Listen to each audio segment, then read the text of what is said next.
luck. Oh, by the way, when I release the episode, am I titling it Bill D. Russell or Bill Russell? No, please use the D. All right. I don't know why so many people. It's like you said. You think people would know? Well, that's why I asked though, because put my name in the credits the way it is on IMDb and the way I signed everything. I mean, there's 2 or 3 out there, and it just bugs me. That, you get to the credits like Bill Russell, because they still won't do it. Yeah, like you're talking about like people you work closely with. Like, you'd think, and it's that does make sense. That does, I mean, I tell. They go, well, is it really that important? Well, for any number of reasons, yes. There are more. There's a Bill Russell who is a big voiceover guy. He does SpongeBob SquarePants and stuff. Okay. And Bill Russell, the basketball player, is on IMDb because he's been in things. So it's like Michael J. Fox. That's what I say to people. Like, would you tell Michael J. Fox or Samuel L. Jackson, your middle initial isn't that important? You know what's funny about that too is like you could pick all sorts of names and you can find people in the world who are just cursed with, like Michael Jordan, for example. Oh yeah, there's tons of Michael Jordans. Yeah, absolutely. And their parents did that to them. If they were born after Michael Jordan was famous, their parents did that to them. And I don't think their parents knew what they were doing when they did that. Oh, I'm sure they did not. And then maybe it was like, one of those stories like, oh, my granddad's name was Michael. I had to do it. Right. But there's all sorts of those. And like, you kind of have to make it your own name. I feel like you have to. I mean, one word music names are tough. Like I chose Ruse early on. And that's a tough one. Ruse is a tough one because like there's all sorts of people who come around and they try to be Ruse. And I gotta like make sure I'm him. No, yep. Nobody can take over this category.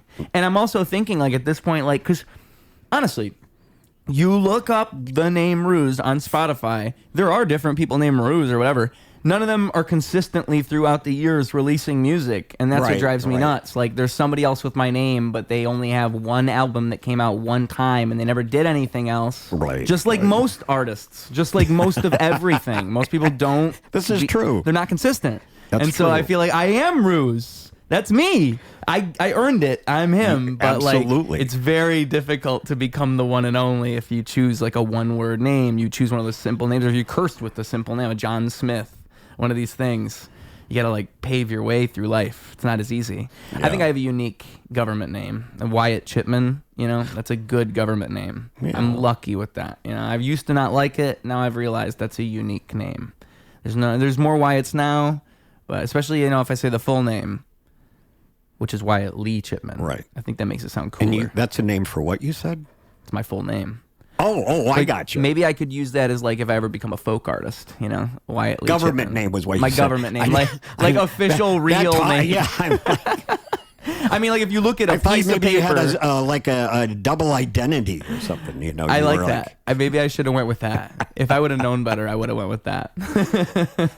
I would have said I worked for the FBI, in the witness protection program or something. You want to hear about what it was like before I was 14? Name. Yeah. But my real name. You know what? See, I come up with all sorts of ideas on here. I never write them down. I never even go back and find them. And like, that's a good one right there. It's like a movie or a skit about it's like a character, but you don't realize that he has a second life until like the end. That's the twist. Right. The twist is that he's in witness protection. He actually is a whole other person, but you have to like build up to that somehow. And he's just acting weird at first. At first, he's just a weirdo, but then you realize, no, he's actually a 14-year-old boy from Belarus. 14, wow. And also twist. Just because they could still be a weirdo. Yeah, that too. Just not for the reasons that you're thinking. It just all makes sense. It all clicks all of a sudden. Yeah. I mean, like, do you have out of all did you ever come up with ideas like for films or anything? Like, are you the one coming up with ideas, or are you usually just the one on the screen? I've got lots of ideas, but rarely do they see the light of day. Yeah. And that's fine. Ideas how? Like scripts? Like what? Like just all concepts? Kinds of things. I made a poster for this mall walkers, where it's like, just a bunch of zombified old people. Yeah. It's your mall movie, but that would be the twist, that the zombies are all senior citizen mall walkers. But that's one of those, that's could you sustain that for an hour and a half and make it still be funny? You could do a short one, though. Yeah. Like a 20 minutes. Like a 15, absolutely. 20 minutes is fun for that. Because that's what I would think. That's why I think most of my ideas work for skits. I think I come up with skit ideas. When I posted that play, it got a lot of positive reaction. A lot of people say, "Oh my God, you got to make this happen." Remember, like a short, like even a 5-minute thing. You're absolutely correct. You just don't have to, because the thing is, like, I think people, that's the problem, is you play out an idea like that and it just becomes like, oh man. Oh yeah. Some movies are fun for that. Right. Like I think actually with horror particularly, you can get away with a crazy concept that's so novel and just make a whole movie out of it. True. But there's limits. You have to be like exceptional at what you're doing to do that. Exactly. I just think it's a fun novelty. Like Children of the Corn is a fun one for that reason. Right. It's exactly what it says on the tin, and it's just demonic kids in corn. That's what it is. It's what it is. I never heard it phrased that way. It's just demonic kids in corn. It's what it is. Like, it's like, I love that it's one of those horror movies that It's tells like it's a you. canned vegetable. Demonic kids in corn. But that's what I'm talking about. It's like if you looked at a canned vegetable, like the container, and it just said exactly what's in there. It's Children of the Corn. A lot of horror movies are like that, where it's just a funny, like, it tells you the crazy concept, and that's actually the sell. I like that horror does that. Like, Mall Walkers kind of tells you exactly what it's going to be. I mean, if you really wanted, you could probably stretch that out. It'd just be hard. I mean, I can't see how you could stretch it longer than 40 minutes, because I'm thinking like 40 minutes to an hour. Unless you're parodying all of the tropes from zombie movies. I'm just thinking, like, how would you sustain the elevated horror, like the suspense, without revealing the major reveal, which is, or once you reveal the major reveal, like, how are we keeping this going? How is this going to have this dramatic? Because I'm thinking, like, we're building up to this moment in which you see it's old people. Right. I honestly, and once you got that moment, I don't think it has to be, there's sort of, it's a gradual but relatively quick, yeah. dawning on some people that, oh my God, these old people. I was in a mall this a couple of years ago, and because all malls are abandoned pretty much. Right. And the one I happened to walk into, it was like right at 10 a.m. and most of the stores weren't even open.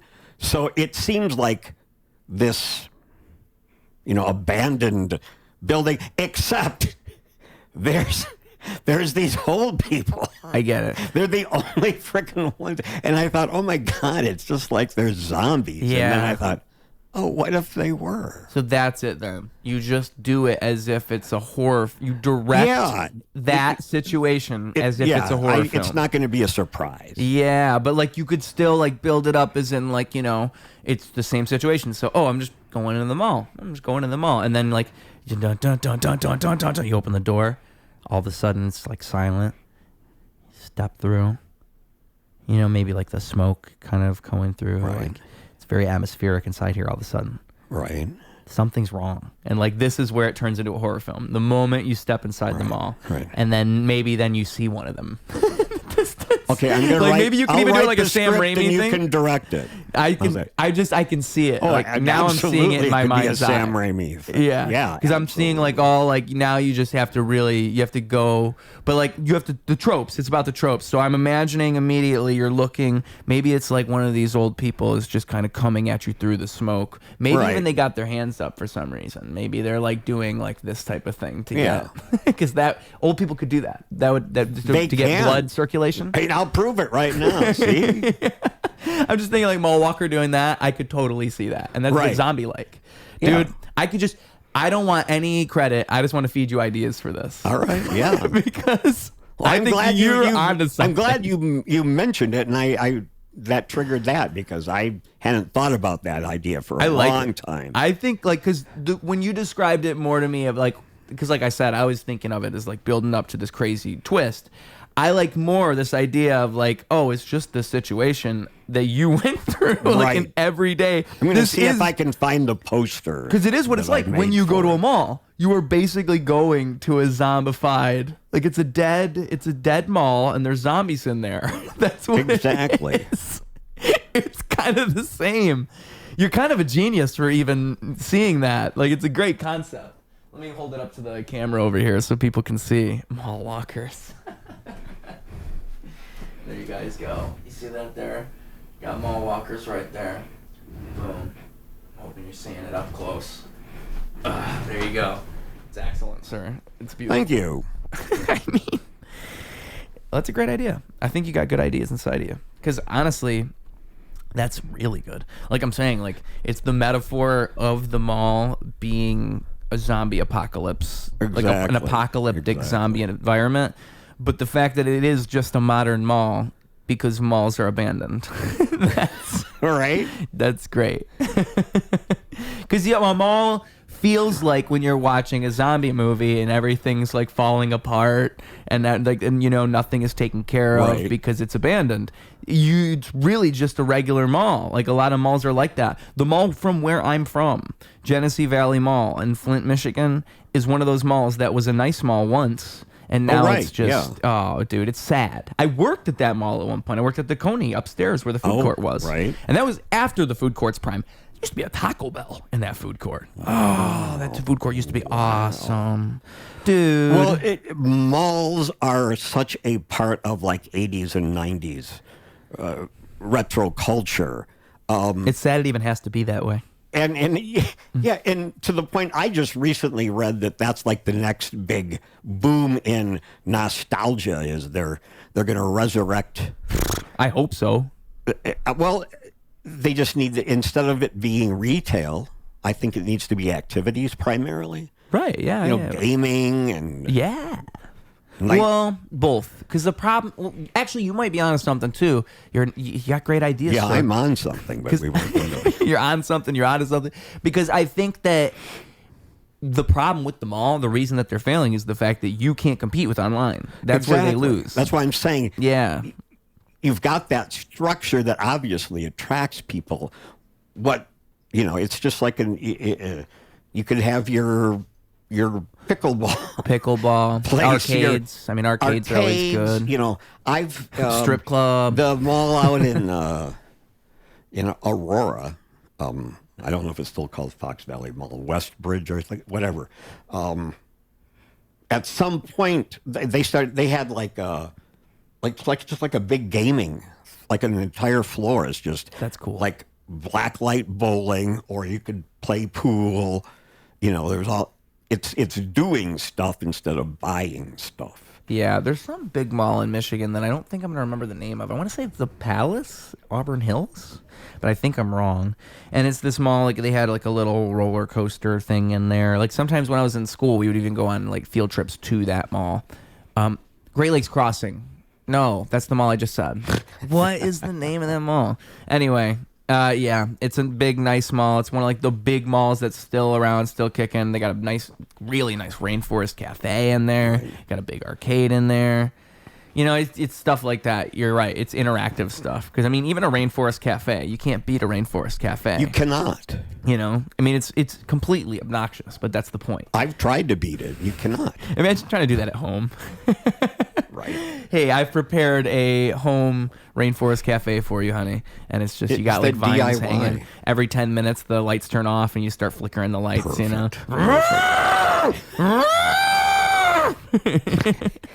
Start screaming. You obviously spent more time in one than I did. I think I was in one once, but not even to eat. Oh, dude, it's ridiculous. What they do is because I knew that would piss me off so much. Just that atmosphere, be like, what the? No. All the animatronics start moving. Yeah, God. But you know what is cool is on the ceiling, I think they usually have constellations and stuff. Like it's all an LED ceiling. Yeah. There is cool stuff going on. And I'm sure people who, were taken there as kids have wonderful memories of it and think it's the greatest thing in the world. And that's fine. I'm just saying for me, I think that would be like the 7th level of hell. Yeah. Well, maybe I can a understand 6. that. And that's another thing that would be a good horror movie right there. Just a guy sitting in Rainforest Cafe and it's his worst nightmare. Because when it'd be like a David Lynch film when all the lights start going off. There you go. The animals start moving. It's just he starts. Who knows? Right. It could just go. There's a million things you could do at that point. Absolutely. Rainforest Cafe as a metaphysical nightmare is perfect. Because it is kind of a nightmare for adults. Like, you raise a good point. Kids are the ones who enjoy Rainforest Cafe. That's why I like it. I was there as a kid. And the thing is, I think I'm childish, and that's why I would like it now. I think it's the fact that I'm a child, and that's why I would like it. I'm an idiot. I would go in there and I'd be like, yeah, I do want to eat my steak and have all these bing bang booms going off around me, and it's fine. It's basically like being in a casino while you eat. I can see that. Slot machines. It's that same sort of like it's bells being and whistles Disney and World. lights. Yeah. I mean, it's fun every now and then. I've never been to Disney World, and I don't like casinos all that much. I hate casinos. Are you into casinos at all? No. Oh, every time I walk around a casino, I'm just like, oh, these people, they can't get me. They think they can get me. They can't get me. Right. I feel like I see right through it. It's like if a dude was lying to me and I'm like, dude, you're such a liar, dude. Yeah. That's how I feel when I walk through a casino. I'm like watching the machines like talk to me. I'm like, no. Yeah. And the slot machines are not random. They're designed of the machines. just like video games. Yeah. They're designed to, sometimes you achieve your goal, sometimes you don't. Yeah. You might achieve your goal really big. It's what they call variable ratio conditioning. Yeah. Sometimes you get the reward, sometimes you don't. And they're designed to have that psychological effect that will make you override your sense of reason to say, no, I should not put another $50,000 worth of quarters into this. You know what I think is crazy? Is that same exact model is the model for social media. They do the same exact yes, absolutely, thing. Absolutely. Like every time you post, you're just pulling a lever. Oh my God, that's a really great way to put it. It's the same exact thing. Wow. And because the thing is, I've learned, like I've seen all these people tell you it matters, like what you do, and like make 100 videos, make 1,000 videos, you'll get better. Like if you dive into the YouTuber world, you get deep enough in there, you'll find all these like content videos where they'll tell you how to make content. Right. Yep. And it's just like, at a certain point, there's really not any rules to any of this, and it doesn't really matter. And I know for a fact it doesn't really matter. Like I have videos that I've posted over and over, and randomly they do better sometimes. Randomly. Okay. It doesn't matter. Like it's the lever I'm pulling. You see what I'm saying? It's just the algorithm deciding to give me more people to see the video. It's not how good the video was. Exactly. I mean, obviously there's levels to that. You need to like make something that it's of something. You need to make something that's something. Yes, exactly. But it's just the fact that I've learned from experience. I know for a fact. It's more, I think social media is also like, it tricks you because it's more about establishing yourself in the outside world already, or getting popular on just social media somehow, getting lucky, pulling that lever. Yep. It's one of those two things. That's how you actually get traction on social media. It's one of those two things. Like, I think before it came around 2016 to 2020, you had all these people who were already big, and that's kind of all the big people that were grandfathered in. Mm-hmm. And to get big on social media is a whole different thing, and it's always been a different thing. That's why it's so different now to be famous than it's ever been before. It's just everything is so different because it's not about having skills. It's not about doing a thing. It's just about learning and how that's to. a huge controversy in the acting and film community. Is it? Yeah, because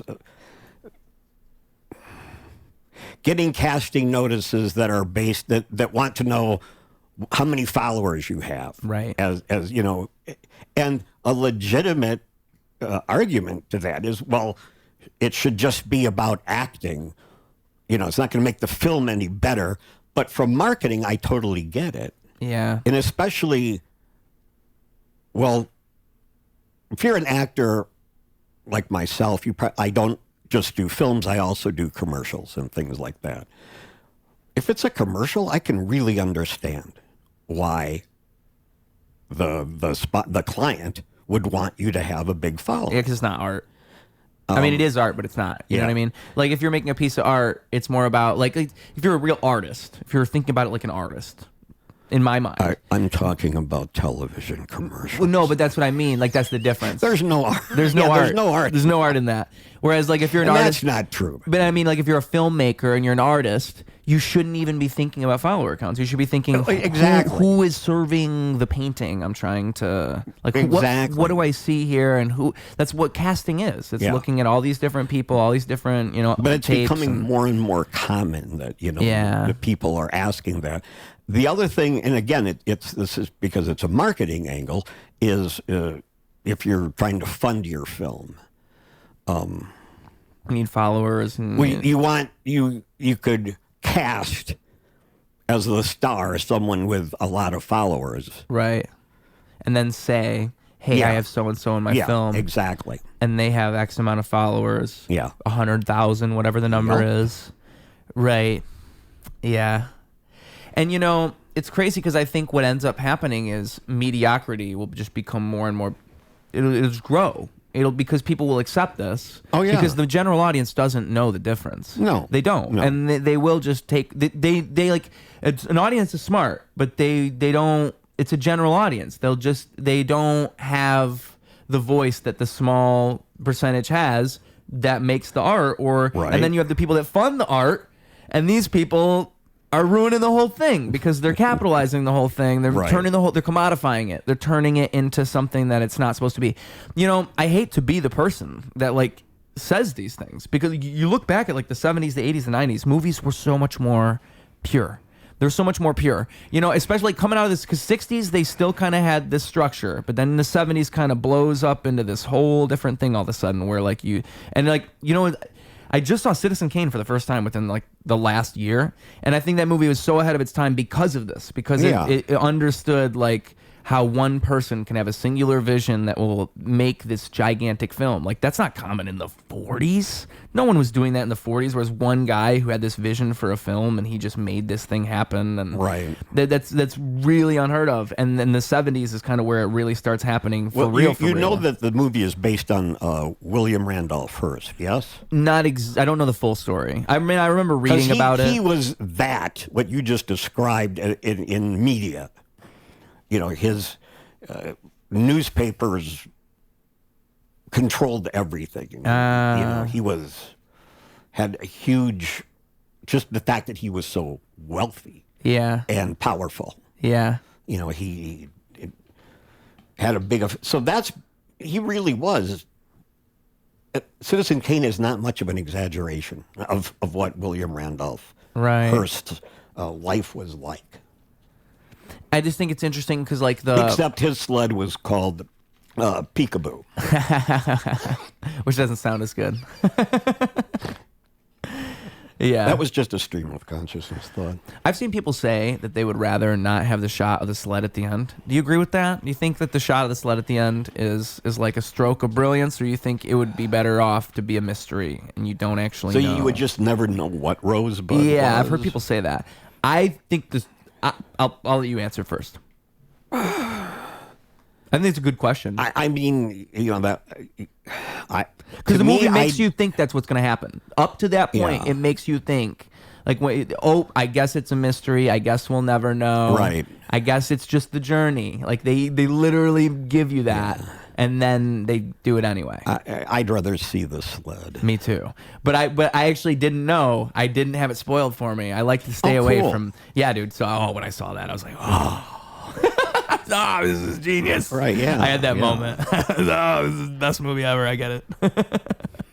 I mean, but again, then the whole story that I'm saying, where I just don't think it was... I'm almost positive. That was unheard of in the 40s for one person to have this big vision for a film. Auteur filmmaking was not a thing back then. There was no structure. Hollywood was just starting to form. That's when all this stuff was really starting. They were rolling. They're busting, but it's not. I'm saying it's not. I mean, it's becoming the animal that it is what I'm snowballing into everything else. And I think like the 90s to the 2000s is when it all changes all of a sudden. Like it starts off commercial where it's like a couple artistic things sprinkled in, right? Gets real artistic, and then all of a sudden around the 2000s, 2010s, everything changes. It really changes. This is the most uncomfortable thing I've ever had to sit in. Yeah. No, you're right. It's strange because on camera it doesn't look that way, but when you're in it, it's different. It's I've learned crisscross applesauce from me. Yeah. But I'm glad I could do that 30 years ago. It's not easy. Folks at home, if you're watching this, it's not easy. And like I said, it's deceiving.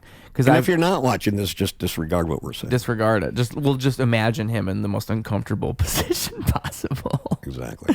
Imagine him upside down, crisscross applesauce.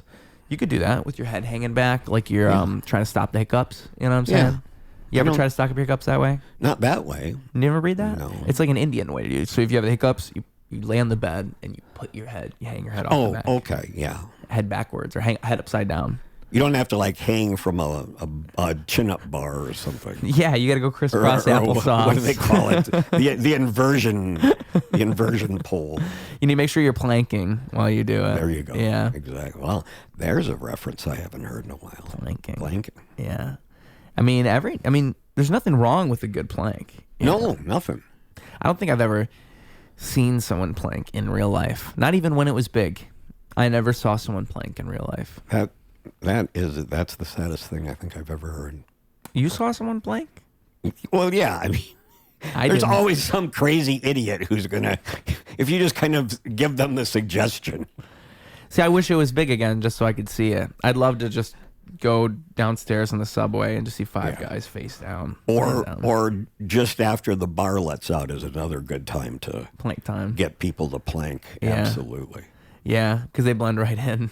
Well, because if you're just leaving the bar, you're pretty well toasted. Yeah. And planking is going to seem like an amazingly wonderful idea. Oh. Hey, you want to lie on this bike rack and be perfectly...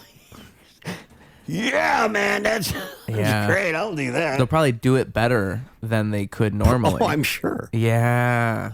That's genius. You got great ideas, man. How many times I got to tell you? At least 100.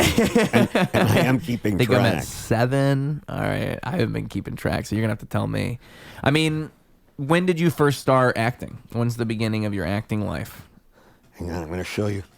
I'm writing them down in my little composition. Go for it, man. My little miniature composition. Go for it. I'll give you a pen if you need one. You said you're writing it down with your mind, it seems like. Yeah, well, I didn't want to take the pen out as well.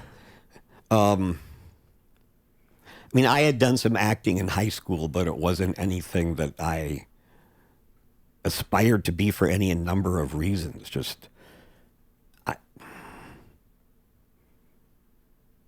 don't know what kind of a person I thought actors were, but I didn't think I was that kind of a person. Right. I grew up in rural Wisconsin, where life is as unsophisticated as it can possibly be, and especially in the 60s, because you have very limited access to media or anything. So all I knew, I saw TVs and movies, and my mom had a beauty shop that she ran out of our house, and she subscribed to the People magazine of the day. There was something called Times Radio Mirror, things like that, but they were basically gossip magazines, precursors to National Enquirer, maybe. But they were the agent that was used to make celebrities look glamorous. Like famously, Rock Hudson is shown with his wife and family, and it was all staged to put in these magazines to, try to. Because homosexuality was frowned on at the time. So if you were gay, you had to pretend not just that you were straight, but that you were straight and macho. But it glamorized, and I understand that it's only about the celebrities, but as a kid I didn't get that there's other kind, that everybody in that show is an actor, not just the star. it just seemed like that was an entirely different planet than from where I existed that I could never visit, let alone live on. Right.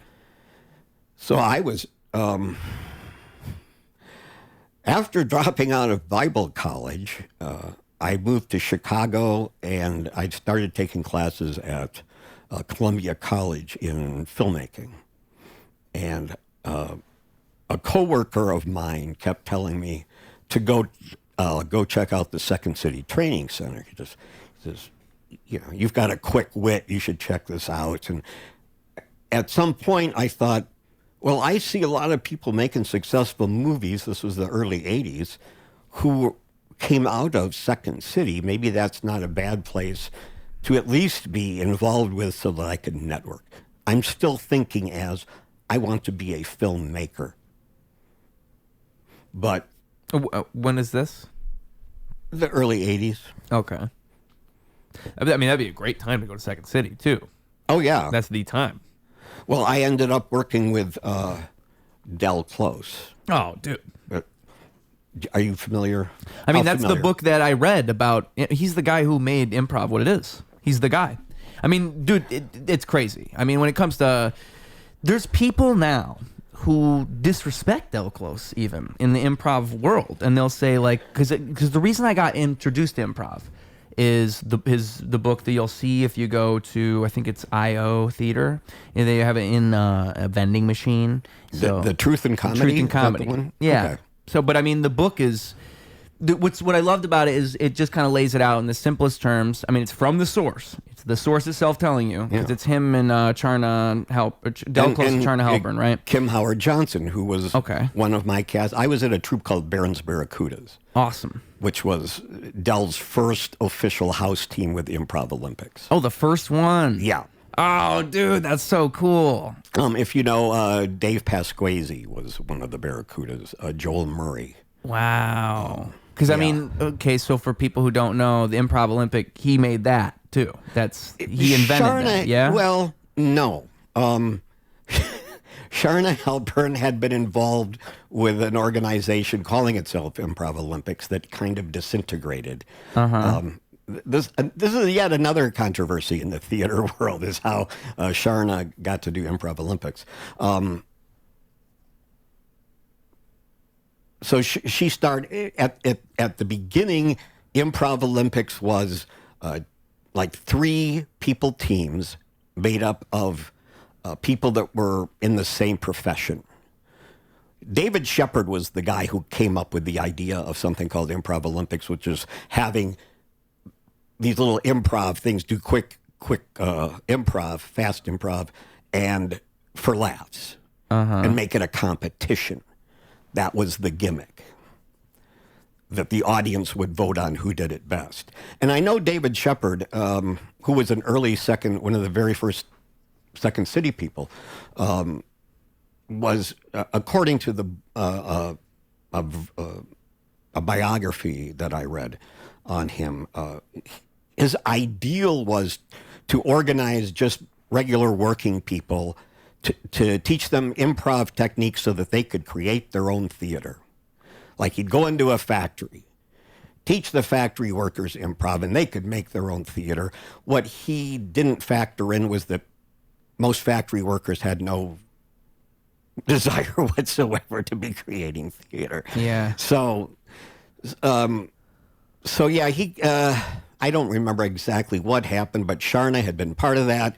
And she basically took over the name and the idea of having these teams of people that were in the same profession, at least. Okay. You know, that was sort of the working man way that it ended up. So maybe she didn't invent it, but she kind of pioneered it into what it became. Yeah, she was a pioneer. And so, I mean, I saw several of those early shows. They were, they were like comedy sports, very much like comedy sports. Yeah. But like I said, 3 people, and like there was a group called Media Rare, which was a disc jockey, a radio announcer, and a couple of newspaper writers.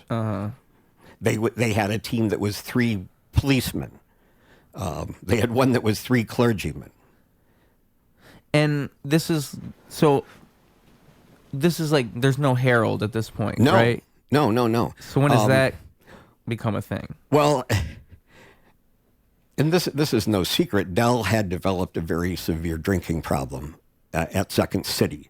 So the cast that really everybody knows of John Belushi and Dan Aykroyd and Harold Ramis and those people, that's when he was kind of hitting bottom. And they had to fire him.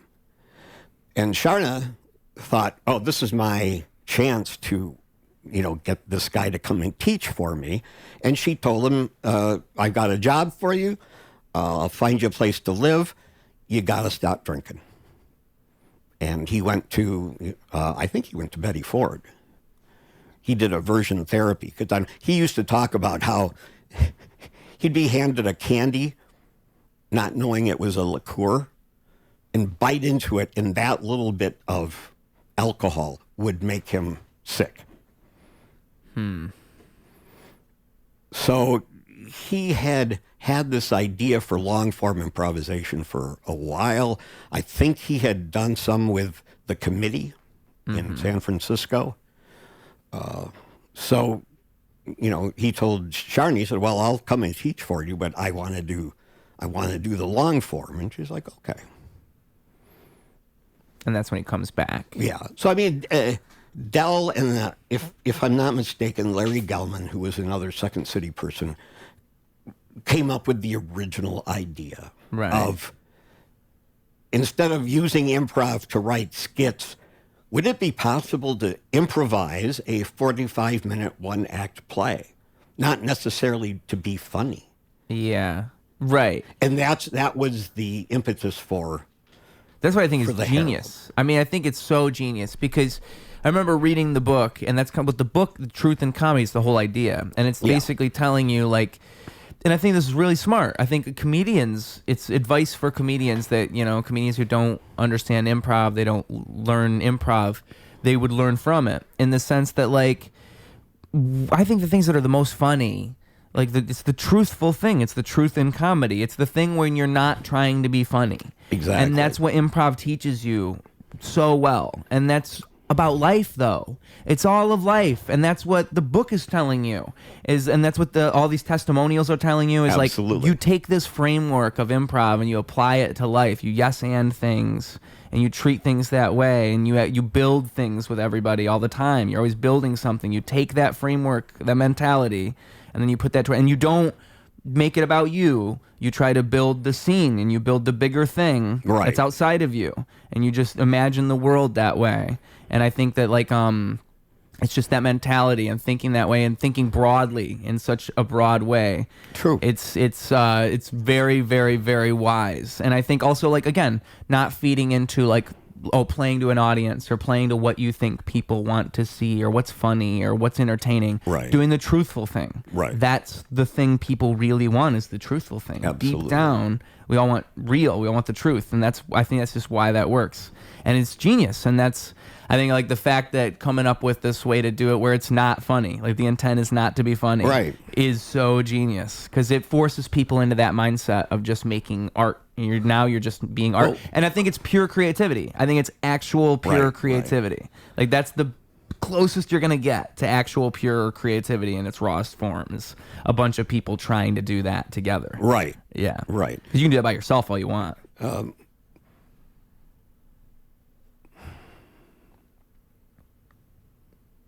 lost my train of thought.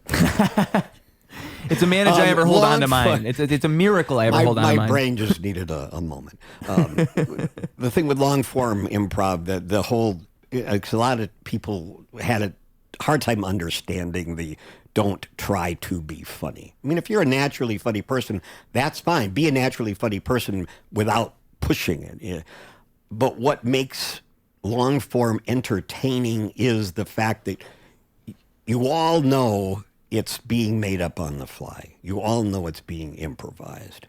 So if two characters make some sort of discovery on stage, the audience also makes that discovery along with them. Right. And that's what people laugh at. And it's, which I remember Dave Pasquesi saying, the scene we just did was very funny, but if we did it again, it would not be funny.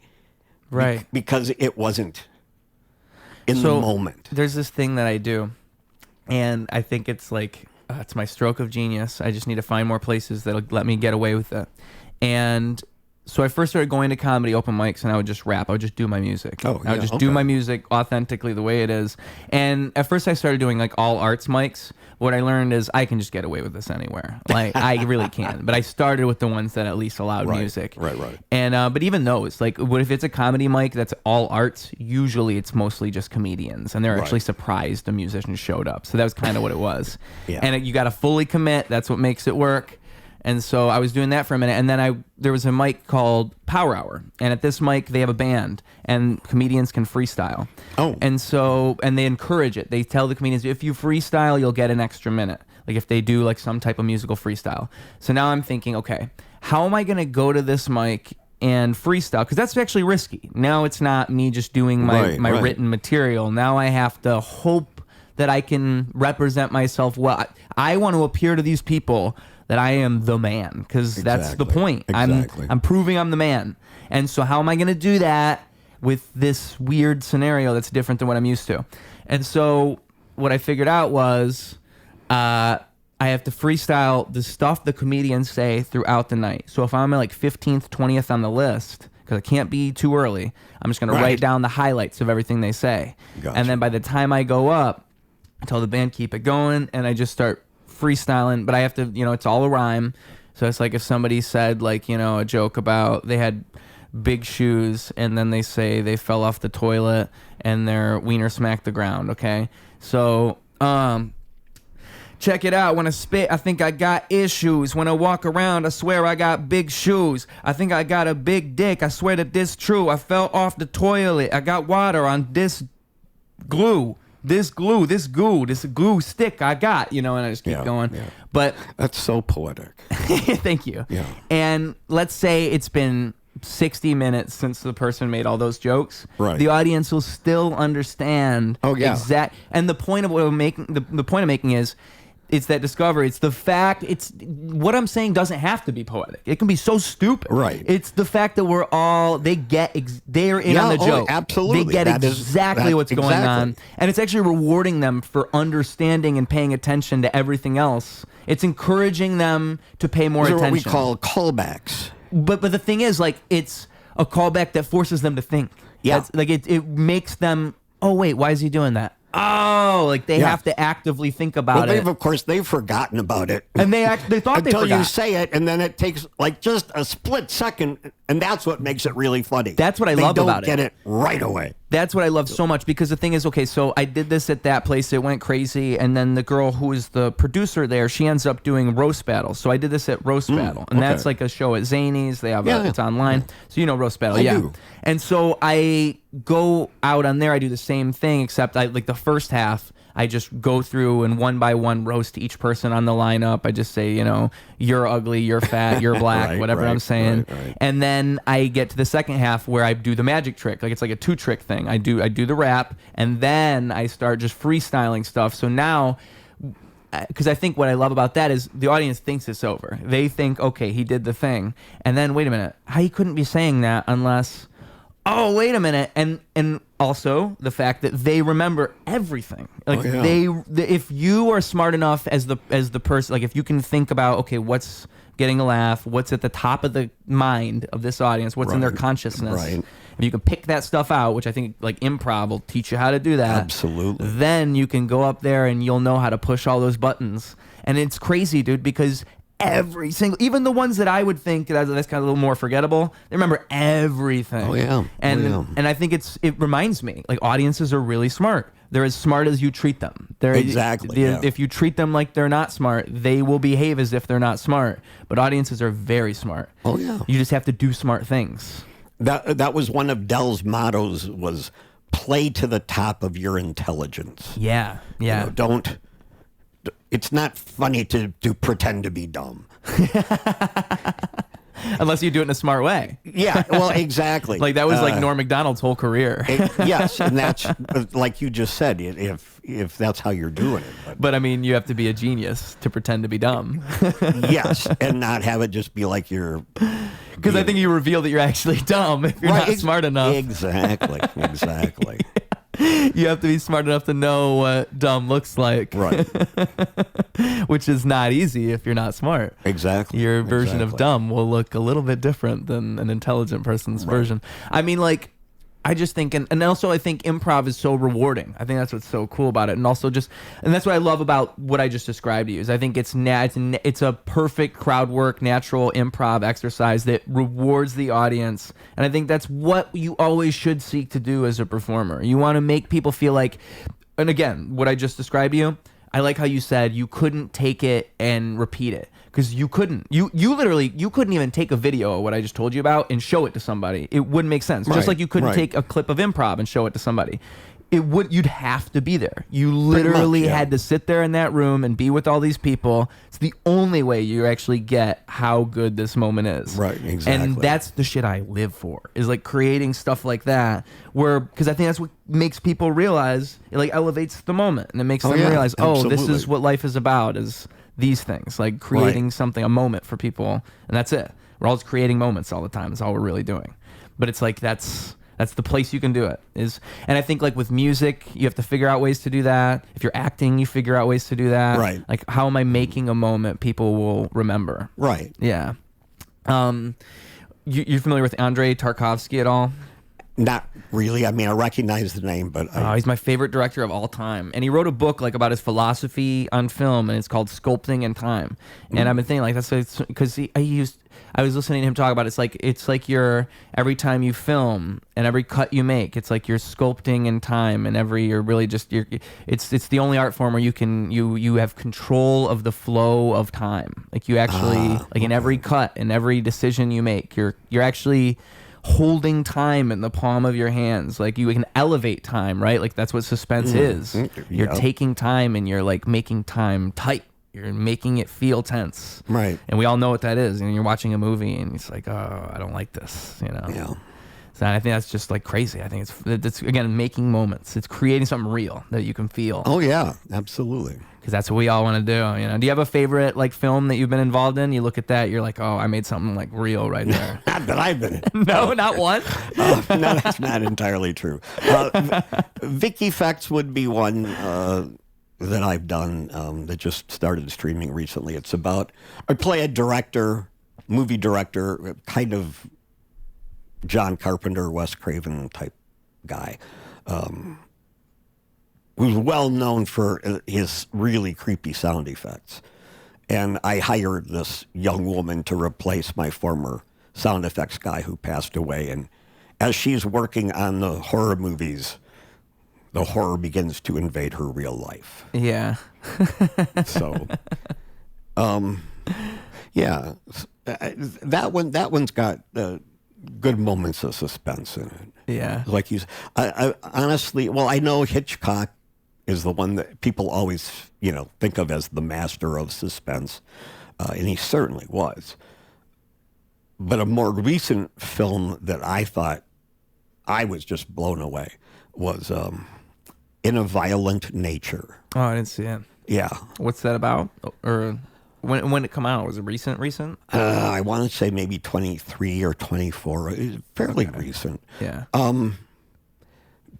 It's your typical, here is a guy who's somehow supernaturally weird, and he's going to kill anybody in his path, but what they do with that was amazing. And there's one scene just blew me away.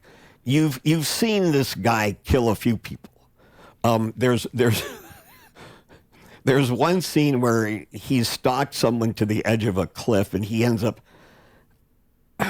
grabbing their head, shoving it up their ass, and pulling it. It's like some completely bizarre, grotesque way of killing someone. But then there's a point where there's these girls jumping off a dock into the little lake, and he's watching them from the trees, he's watching these girls, and then 3 of them run away, and there's just the one who's out there swimming. And the camera shows him walk down into the water. And she's swimming and splashing and singing. And you kind of can see in the water where he's probably moving under the water. And then all of a sudden she screams and is pulled under the water. The water turns red. And finally, he walks out of the water on the other side. So everything happens underwater. You don't see any of it. They didn't do any underwater shots. And I thought, oh my God, that is so brilliant. Because it's like you knew what was happening without having to see it. And it really did. It was like, and that movie, the way it ended, I can't describe how this worked.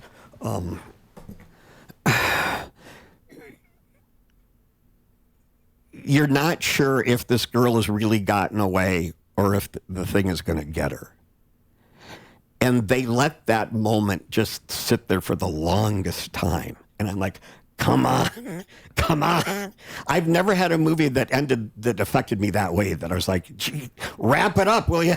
Either she dies or she gets away.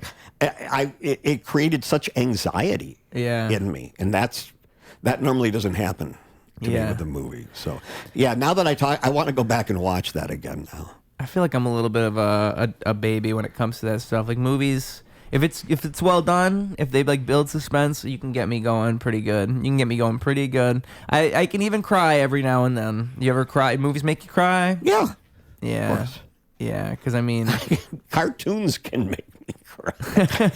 I remember watching. I don't know if you watched the Snoopy. There was a TV movie of Snoopy comes home, like Snoopy ran away or something, and then at the end he gets reunited with Charlie Brown. Yeah. And I just remember that was the first time as an adult I was like, what? Why am I crying? Oh yeah. I think I cry more at movies as an adult than a kid. The first time I really remember crying at a movie, like significantly in my recent memory, was Forrest Gump. And I'll admit that. I'll admit that. It's a heartfelt movie. It is. I can't stand people slandering Forrest Gump. That's a good movie. I mean, because I've seen it. I've seen I didn't realize there were. You must not read, you must not have a Letterboxd account. I must. I do, actually. You do? I'm gonna readjust my position in this very uncomfortable chair. Good luck. So, for those of you at home, if you want to go to the bathroom now or get a drink, this would probably be a good about 30 minutes later. Yeah. But Letterboxd is where I find out that people are haters on movies that I thought were really? perfect. I find that out on Reddit. Ah, there you go. Yeah. Well, Reddit, that's a cesspool. I mean, Letterboxd is bad. I think Reddit's just wild. Man, I'm not trying to say that they're the same thing, but I was like, when I first started posting on Reddit, I was not prepared for the incredibly hateful things that people would say. It's a tough place. And when I mentioned it to somebody, it's like, I didn't think I'd get that kind of, like, it's Reddit. That's what they do. Yeah. And I mean, I think it actually used to be a little bit nicer. I don't think it used to be as intense, but they're probably one of the most opinionated sections of the internet you're gonna find. I think so. Yeah. And the thing is, I think they're like that on TikTok. Like, I've seen mean comments on TikTok. The meanest comments I've ever seen were on TikTok, actually. But that's children. I got to keep in mind, those are all 6-year-olds and 8-year-olds. That's actually, they're just learning how to swear. So I got to give them credit for utilizing language. Right. That is probably most of the hate comments on TikTok in particular. And that's where most of the hate comments are. I really think it's little kids just, letting that animal out. I think that's what's going on. So, oh man. But what other, I cried recently. The movie made me cry really recently. Trying to think. I'm trying to think too. Because I feel like recently I had an experience where a movie got me close. I can't remember what it was. I'm not going to remember. Oh, no, not going to remember. I was going to say Shawshank Redemption, but that did not make me want to cry. It would, but I've never been in prison before. Never been in prison. Right. Maybe if you've been in prison, you'd be like, that's literally me. Right. But I've never been in prison. Well, I guess if you've been in prison for 30 years, you'd have to have been in prison for 30 years. And you could either be Morgan Freeman or the other guy. You could be or either. the other guy. Yeah. You could identify with either one. Right. You know? You could be the guy breaking out that's innocent, or you could be the guy that I'm pretty sure Morgan Freeman did it, but also you're not sure if you want to leave. Right? Right. Prison's a weird place. But it didn't make me cry. Man, there's so many movies that I haven't seen too. It's just ridiculous. Like when I think of my list of movies. I mean, what's your favorite movie then? If you like, we're talking about your favorite movie. I don't even know. Like, what is your taste? You know, what movies do you love? Yeah, Because I wonder. It always bothers me when I'm asked that question because I love movies. I mean, like if you so let's say you're going for a trip on the weekend. You're hanging out with some buddies. You got a projector. What movies are you going to get on the lineup? A projector? Yeah, it's you and let's say your best buddies, and your bros. I you would have want to watch a it on a really hard projector. time narrowing it down to just one is my point. Because there's different ones that are great for different reasons. And that's why I'm saying, okay, so let's give you a scenario. It's you and the friends, and you're going out, and you're going to watch a movie on the projector. It's just you guys, and it's you and your best friends. And you just want to show them, like, you just want to hang. You just want to watch a good movie with the friends. Right. You're hanging out with your friends. We're watching movies, Now, guys. this might sound weird. What I think is a great movie isn't necessarily what I think, I want these people to see that movie. I know exactly what you mean. Yeah, I mean, because if I want other people to watch it, it would be because I think it's going to speak to them in some way. That's actually a really good point because it's kind of like that feeling of when you have a really good song, you have something you want to show somebody, you show it to them, and Right. you're just waiting for them to like it like you do, and it doesn't happen. Right. And it almost makes you embarrassed. Yes, exactly. Like you just Very showed them a piece of disappointed. your soul, and they just didn't Pretty much. react. Yeah. They weren't interested. Yup. Yeah. Yeah, like I told you, Andrei Tarkovsky is my favorite director. I know for a fact a lot of people would not like those movies. And I think he's the best of all time. Of all, like the greatest. Like religiously, I love those movies. I think they're the best. But I actually think it's for that reason that people might not like it. And what about them makes you feel that way about them? Because he does what, like, are you familiar with Alejandro Jodorowsky? Yeah. So he does what I liked him a lot growing up because I think he does this thing where it's like you're elevating it above the art form in a sense, and in that like psychedelic approach towards it. And I think like David Lynch does. I used to think David Lynch was my favorite, and that he does that the best. And I think Andrei Tarkovsky does that better than any of these people. And that his films aren't even films; they're like experiences, Right, and they're right. really like a piece of art in the sense that I just want to watch them over and over. I don't experience that with movies ever. There's no movies that I just think about over and over, and I'm like, Right, I just have to see that again. I really should just have to see it, and I obsess over it. And it means I'll have that for a couple days after a really good movie. But every single one of his movies I watch, I just keep thinking about, and they're meant to be that way. It's created as a piece of art that it's meant to be interpreted, and it's meant to not even.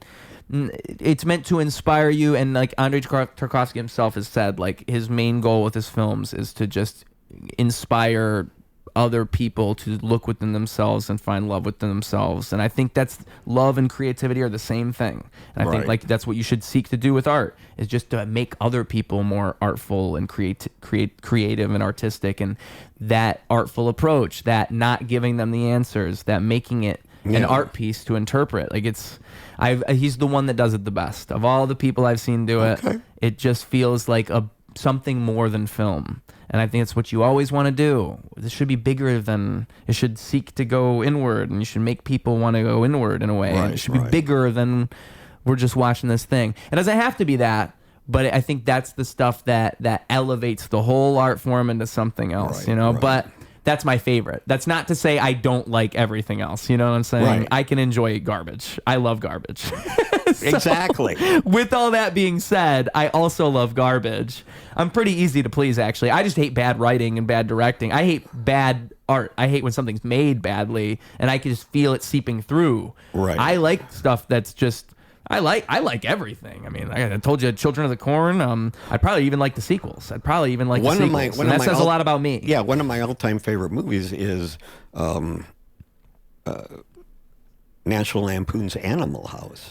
Yeah. I just thought, to me, and a lot of people go, "Oh, really? It's like another frat guy comedy," but it's so much more than that, and it's just so well constructed, and I don't know. to me, that was. But again, it's like I wouldn't say, "Hey, you want to see my favorite movie?" Yeah. Well, it was like the frat guy comedy, and that's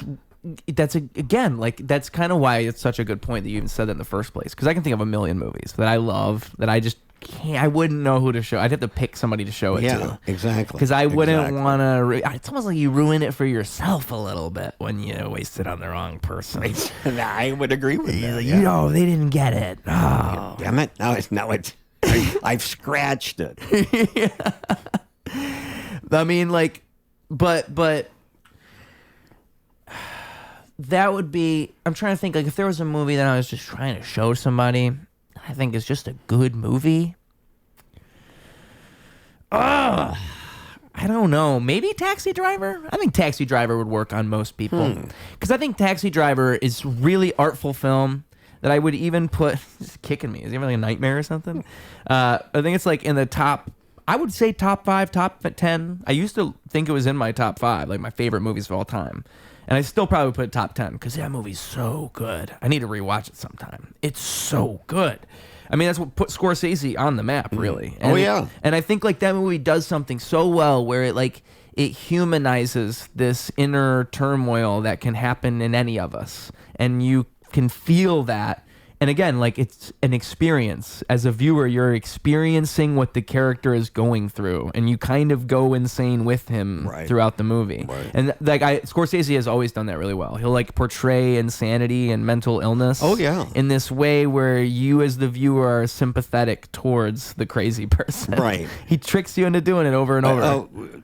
Did he do Shutter Island? Yeah, he did. Yeah. And that's another one. Yeah. Yes, exactly. The whole movie, you're with them. The whole movie. Mm-hmm. And I think like and I think that that's a film where you could, it's one of the best films of all time. You could probably show it to most people and it's going to work. And I think it's still pretty cerebral though. It's still pretty like art filmy. It still goes that way, but I think most people would get it. So I think that's the one I would pick. But that's just because I'm trying to think, like, if I'm following my own rules, we're going to watch the movie with the bros, we're showing them a movie. I think Taxi Driver. But if I'm just trying to show them a fun movie, we're trying to have a fun time, oh, that's even harder. I'm going to go with Tropic Thunder.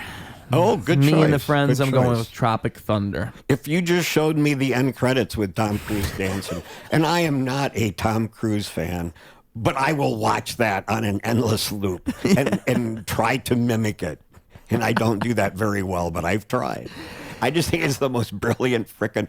And I remember the first time I saw it, you're just not ready for that. Yeah. Of all things. I don't think anyone was. He starts doing that dance. He's doing that movie with Alejandro Inarritu now. Oh, I didn't know that. Yeah, and they just did the teaser trailers. So that's like the most, because there was like a tiny little thing that really didn't show you anything a year ago, and then now they did a trailer that's like actually Tom Cruise in the role, and it looks like they're doing it almost like a comedy. I'm pretty sure it's a comedy, and it's Tom Cruise's first comedy since Tropic Thunder, I'm pretty sure.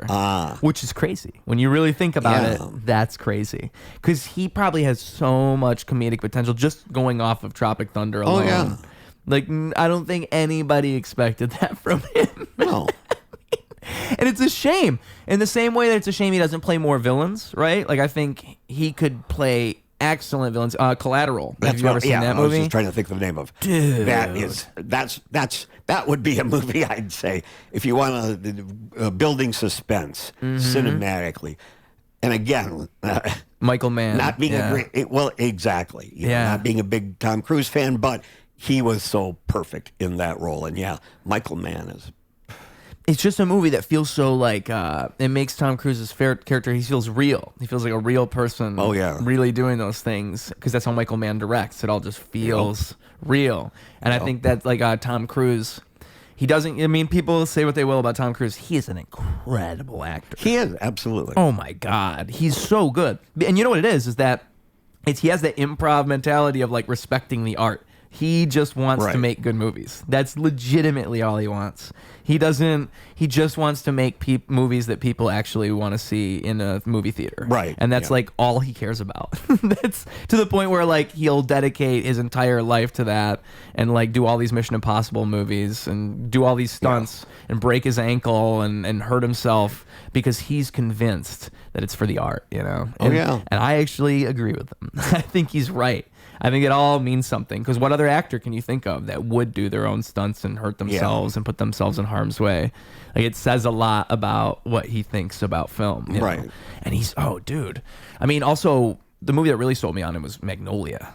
I was going to mention that one as well. Yeah, he's his part good. of that was At the end. incredible. I mean, he's good, and then at the end, it just blows you away. Because I mean, you already saw this character that's the chauvinistic guy. You already are sold on Tom Cruise as the character, and you see, oh, there's more to this guy. Oh, there's definitely more to this guy, and then he just all breaks apart and falls down. And I mean, like, as an actor. Talk about pressure, right? Oh, yeah. Oh, my God. The whole movie's really holding on to that moment. That's Absolutely. the moment of the movie. Yeah.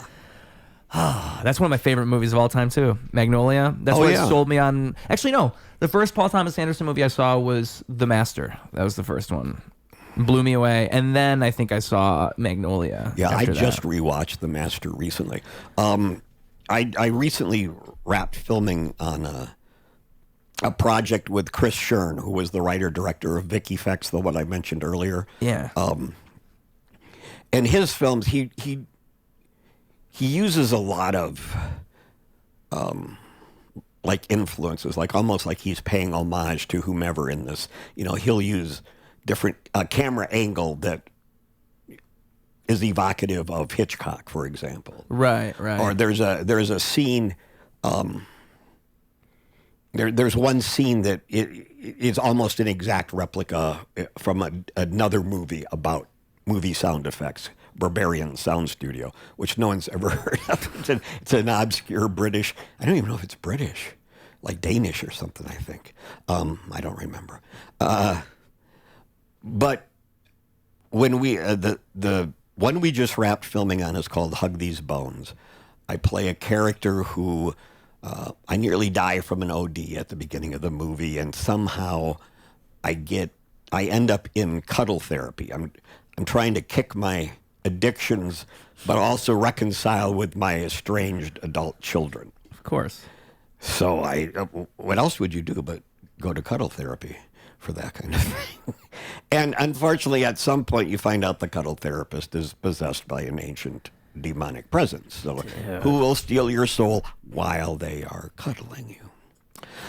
But The Master and Magnolia were the two films that Chris cited as saying were his biggest influences on how he filmed this. I'm trying to imagine, you know? I mean, not that I'm saying he's going to equal one of the, but those are big influences for him. I'm imagining like a weird brother relationship between the cuddler and the cuddly, right? Like, because I think The Master, it's all about, you know, I mean, if he was really doing The Master, there had to be like somebody who they're cuddling, but then there's actually this girl who's really in control of the cuddling all along. Well, there's and she's actually calling the shots. You think you know you know what's up until the very end, and there is that kind of a thing where like, oh, I did not see that coming. I didn't see that cuddling. Okay, all right. I mean, and here I like to mention this because I love the imagery this creates. There's a scene where a cuddle train, like just a bunch of people, do you know what I'm saying? Like spooning each other. Yeah, I can imagine that. That kind of turns into a human centipede.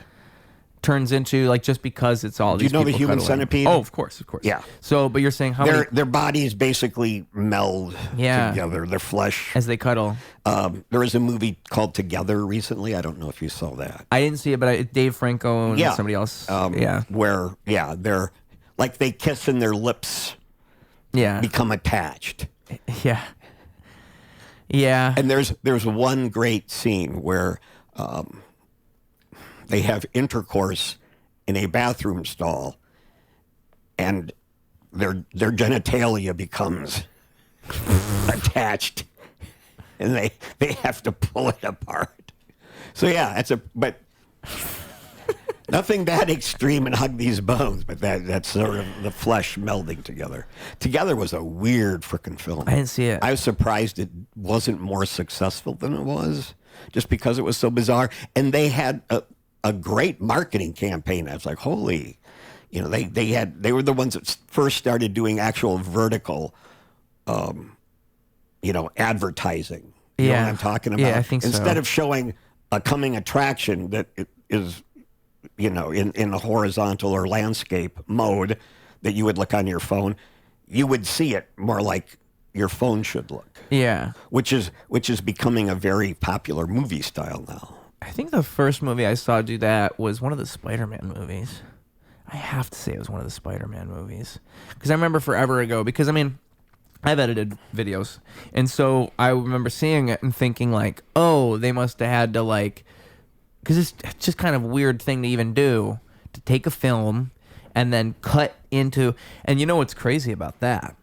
Is it's gotten to the point now where I'm pretty sure the way they shoot stuff on Netflix and all these streaming platforms is they're expecting it to be clipped and put onto these things. Oh, yeah. So they actually aren't worried about half of the frame. They're only worried about the frame that's going to get clipped. That's the stuff they'll think about now. Oh, yeah, absolutely. It's crazy.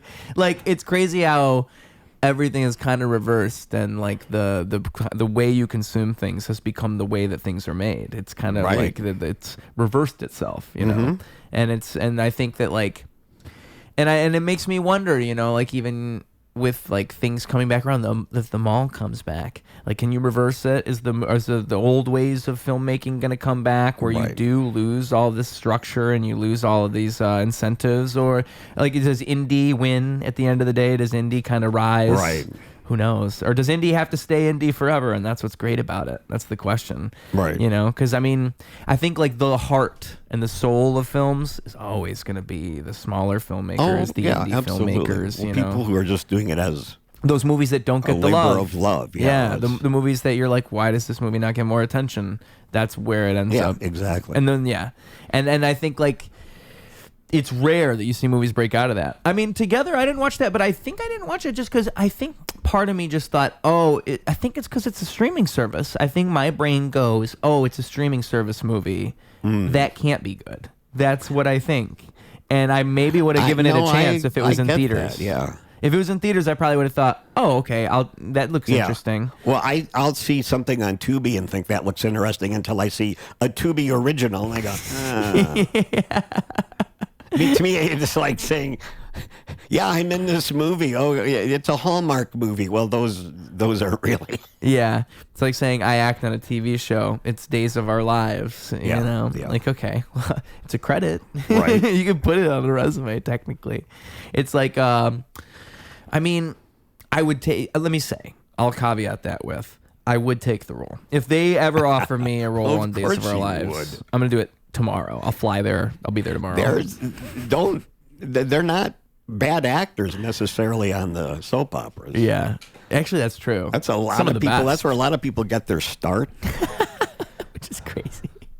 Or some people, there are some people, because my mother used to watch those shows. Yeah. And my ex-wife watched a lot of those shows. So whether or not I wanted to be exposed to them, I have been. But there are, people who are doing these shows for like 30 or 40 years. Yeah. Like The Young and the Restless, or people on General Hospital. It's incredible. And they're, as an actor myself, I'm like, I like what you do. It's too bad you only do it on a soap opera. And I think like the work ethic of that must be crazy too, because if they do it for that long, it's not even a regular. They're doing so many. Well, episodes. They get script pages in the evening that have to be learned by the morning. Yeah, which is right. Not ideally how you should learn. That's why the acting is so good. That's why the acting is amazing. Right. It's because they have so much time to rehearse. I love the machine that it is. It's incredible that it even has continued for so long. The whole thing. The fact these things that work like clockwork. The fact they figured that out. They did that pre-AI. They figured out how do we just make a show that goes forever. Right. Nowadays, no writer would do that without AI. You know, they'd be like, all right, I'm gonna figure out a way to loop this over and over. Like because I mean, it's the fact that you can have characters that exist for 30 years. That's tough. That's not easy. Oh yeah. You know, eventually grandma's going to get bored watching the TV at 7 a.m. Maybe a cheating scandal. And may I say, it's not just grandmas watching those shows. It's probably the whole family. I mean, I know a lot teens and 20s. People get into those shows. Really? See, I never... Because they're...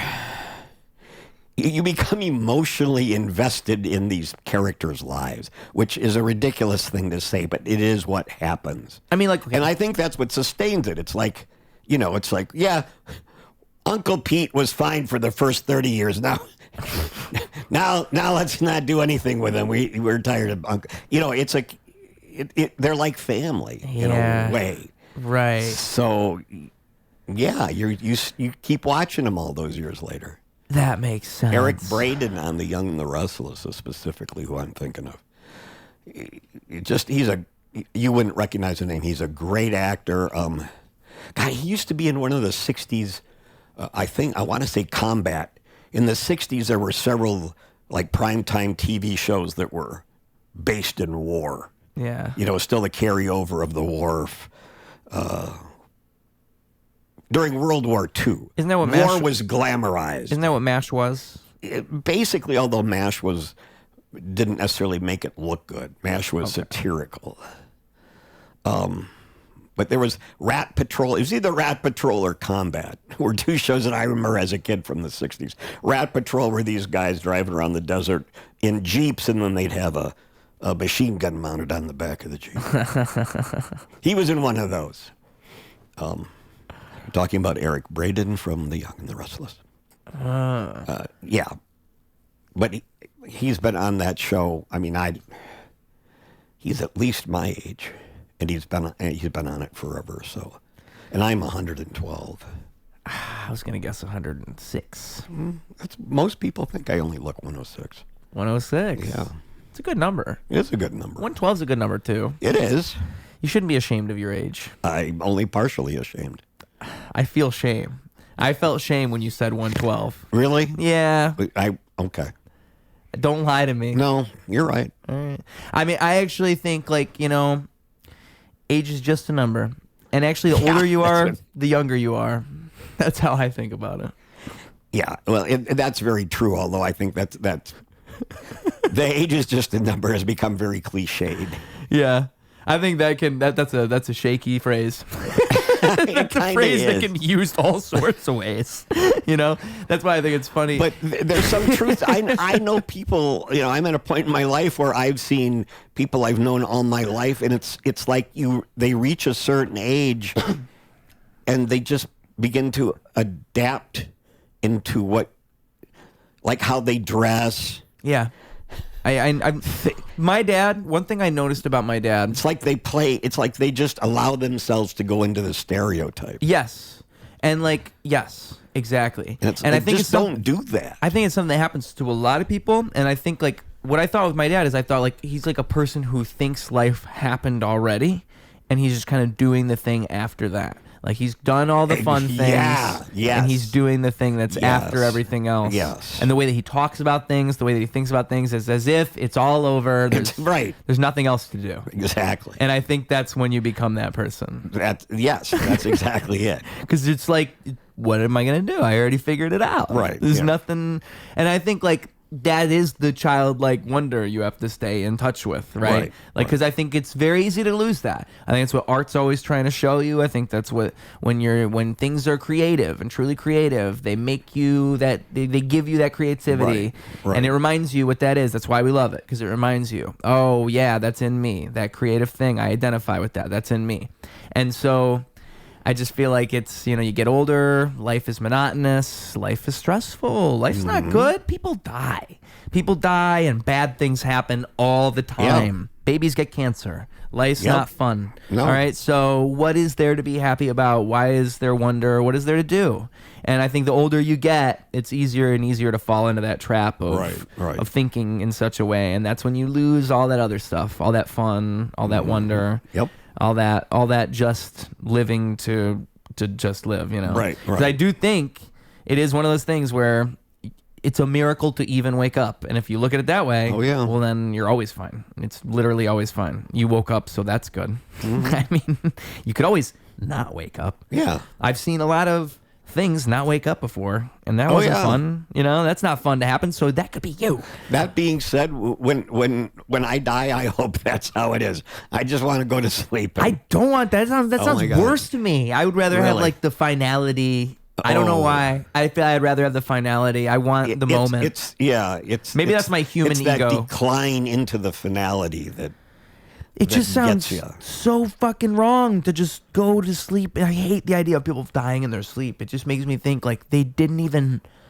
just thought it was like anything else, and then and then boom. Well, because when you're dreaming, it's not as if. Yeah, but you're gonna die sooner or later. I know, but it's not that. It's like the feeling of like when you turn the song off too early, or like if you. That's why a breakup hurts. Because a lot of time you're dating somebody and you want a moment of closure, and a breakup you never get the moment of closure. Yeah, no, and I get that. And I feel like with life, you once want you're closure. dead, you don't know if you had closure or not. Exactly. This is what I'm saying. And I think that's after why you're dead, yeah. I know you're right. It's over. You know. Because the thing is, like I'm saying, I caveat that with, I'm a human. I have an ego. That's probably my human ego. I totally get that. I just want to have an ending to my life. That's all it is. I want my story to have a beginning, middle, and end. That's what it is. I get it. But yeah. I'm just thinking like, I don't even think I have an ideal way to die. I don't have any at all. All of them are bad. Drowning. Probably going super deep underwater, because I've heard it's like you just kind of pass out. I'll go with that. I'll take that over dying in my sleep, actually, because it's like you just get drunk. But I actually wouldn't like that, because that sounds super scary. If you're drunk, that's a different thing. Because again, you don't really know what. I can't die drunk you're either. doing. Can't die drunk. Ah, man, this is a tough one. I'm gonna die while having sex. I don't care how. Okay. But while having sex. All right. It can be done in all sorts of ways. I'd rather it be quick, but however you want it. Excuse me. Oh, you're good. Is there any way I can help you? No, I think I'm fine. Yeah. I just get a tickle once in a while. I mean, yeah, ideally, when I was younger, I was like, oh, yeah, I wanted to go out in some fantastic, phenomenal way. And then you as you get older, you see the effects that age have, whether you want them to or not. Yeah. And you're like, oh, fuck, it's just this decline, this gradual decline. Yeah. Yeah. And that's, I don't dread dying. I dread, becoming like, not being able to bathe myself, or right. not being cognizant, But I think like what's interesting about that, you got me going. Look at that. It's contagious. It is contagious. But I would say like it takes different types of people. You'll see different types of people, where I think it's that same exact question between like hope and hopelessness, and like seeing more life or seeing no more life. Like it's always up to you in every waking moment of your existence, whether or not you're going to serve the future and make your life better, or you're just going to rot. Because you put a good vegetable, a good fruit in the fridge for a week, it's going to rot. Yeah. It's just what happens. You have to maintain things. You can't just put something away and just hope it's going to be fine. And that's what people do with their lives. Yeah, and they you get put older that very well. Yeah. And then they get older and older and older, and they have this hopelessness. They just think, oh, there's nothing I can do about this. Right. And I think like again, that's what I saw. The reason I can put it well is because that's what I saw with my dad. That's what it was. I feel like I would tell him so many times, dude, like, oh, maybe if you just went for a walk around the block, just go for a walk around the block. Just once a week, even just anything. But it's like there's no convincing him to do it. There was just because it's in his mind, it's already decided. There's nothing. Right. You're not going to give this person a reason to exist. It's not going to happen. You're not going to give him a religious come to moment. It's not going to happen. Right. He is who he is. And that's like the tough thing, is you want everybody to have the best lives. But I really think it just takes a certain type of person. I think just some people are going to do it for themselves. They're going to make their own lives better. Other people just aren't going to do that. And they are just going to age themselves into that. Because it's like some people look a lot younger than they are. Some people look a lot older than they are. Some people are blessed with genetics. Some people aren't. But it's all a matter of how you choose to make your decisions every day. And the older and older you get, the more and more you realize that. I mean, I'm 27, and I'm just getting started. I'm afraid. I'm very afraid. Because I'm going to turn the corner 30 to 40 is when I'm really going to figure this out. You know what I'm saying? I'm actually right at the peak. And it's all downhill from here. I'm aware. I'm 100% aware.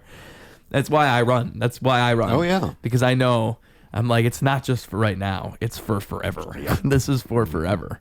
I mean, I've done dumb things in the past where I just think about it like, oh my God, dude. It's like I existed. It's as if I was existing and there was no thought of there's no future. There's no nothing. I'm just going to do anything. And who cares? Live for today. That's where most drug addiction comes from. Mm-hmm. It's most bad decision making. It's like, we'll live for today. Who cares? It's here right now. And I think about that previous me, and I just think like, oh, how foolish, how unwise I was, It's the easy thing to do the easy thing. But oh my God, dude. I just think about, and I think it's learning in life. We all have these things, I think how stupid I once was is good because you were stupid. But oh my God. Like I used to do this thing. The thing I'm thinking about right now is I would have a blunt, so I'd roll blunts like the Swisher Sweets. Yep. And then I would double wrap them. So I'd wrap them like two papers because you get more nicotine. Then I started doing backwoods. Mm-hmm. So I'd have a backwood. I would actually double wrap well, I don't think I ever double wrapped a backwood. Maybe once or twice. I think I was double wrapping backwoods, which is nuts. But not only that, once you double wrap it, you put it in a bong. Now particularly, hopefully you got a big long bong. And not a tiny one, a big one. So it rips. And you need to have it's a time bomb that we're making. So the blunt is going down right through the airflow is gonna hopefully pull right through the hole all the way down the blunt. And then the reason the blunt's gonna stand is because you pack weed around the bottom. And so that's what makes it a time bomb. Because you light the blunt, you get it going all the way down. Once it hits the bottom, the bomb's going off because all the weed lights up around the bottom and all that nicotine resin, everything. And also, it's not like a normal blunt where you're getting that nicotine high. Now you're like speedballing the nicotine. And you get that head rush of like overdosing on nicotine if you do it right. Dude, the amount of times I've done this. And you're double wrapping it. So it's not even... Like if it's already bad for your lungs, you're double wrapping it and you're inhaling it through a bong. And I did that so often for so many years. And the level of passion of which you speak of this is a little concerning to me. I wouldn't recommend this to anybody. I hope nobody's getting any ideas. Taking notes, like try this out next weekend. The problem is I see this in myself. Like I've learned this about myself. I know I'm this way. And now I have self-control. I've grown older and wiser. Exactly. I could be a crackhead. That's why I can't touch crack. Oh, yeah. I would do heroin once, and I would be the guy that loves heroin. Yeah. I am that person. And, it's just, dude, I just think, how much... I have good lungs. I have good breath control. How much better could it be if I had never done all that bullshit? Right, sure. That's what I think about now. Mm-hmm. I just think, I'm actually not, as unhealthy as a lot of people, but... I've made a lot of stupid choices. Right. I could be fucking peak condition if I mean, in high school, I used to carry around a 2 liter of Mountain Dew and drink that daily. I'd drink a 2 liter daily once, it'd take me 1 or 2 days per 2 liter. And I'd do that all the time. All the time. Okay. And then what if I didn't do that? I could have an 8-pack right now. That's what I'm talking about. I'm 27. Right. I'm going to really feel the effects of all this stuff in 10 to 20 years. Yes, you will. I think I know now. Oh, yeah. So, yeah. That's where I'm at on the age thing. But you wake up every day and you're thankful because you woke up. That's really what it's about. I woke up. Sure. Yeah. I think it is as simple as that, but also, like, wear a helmet, keep your limbs, do things to preserve your life. You know, if you want, it is more fun not to wear a helmet though, because I mean that's all. I would also say that. Like, this is the problem: is most of the cool things in life are dangerous. That's the problem. That is a problem. You learn that pretty fast. Yeah. You get older and you're like, I don't want to do that stuff anymore. Right. You want to jump on a trampoline? I'm 35. Jumping on a trampoline, you start thinking about your knees. Oh, yeah. I already do that now. And again, like, I didn't used to do that. I was a kid. You never think about your knees on a trampoline. Not even once do you think about that. All the things that are fun are dangerous. Pretty much all of them. And, like, it just is what it is. Like, I'm trying to think of, like, one thing I'll do, because it's funny, I learned, like, this is a trick I'll do on stage, and I'm wondering at what age I'm going to stop doing this, I only do it for one song, because if I do it too much, it just ruins it. It's not cool anymore.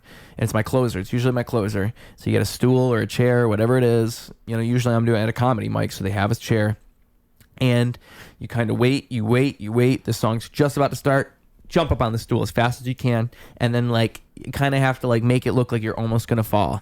And I remember I told this to somebody once, and I told him, like, yeah, the stool trick, it always works. And he's like, yeah, if you're 25. Like, that was his response. Right. And it made me realize, like, oh yeah, he's right. I can't do that trick forever, because it is.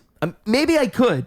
But it really is a feat if you're the 60-year-old doing it. Oh, right. Then you're getting a record deal. At that point, that's a magic trick. Right, yeah. Gotta go on America's Got Talent. Because that's, it's one thing I can do where I can, like, almost fall. I can make it look like I'm almost falling.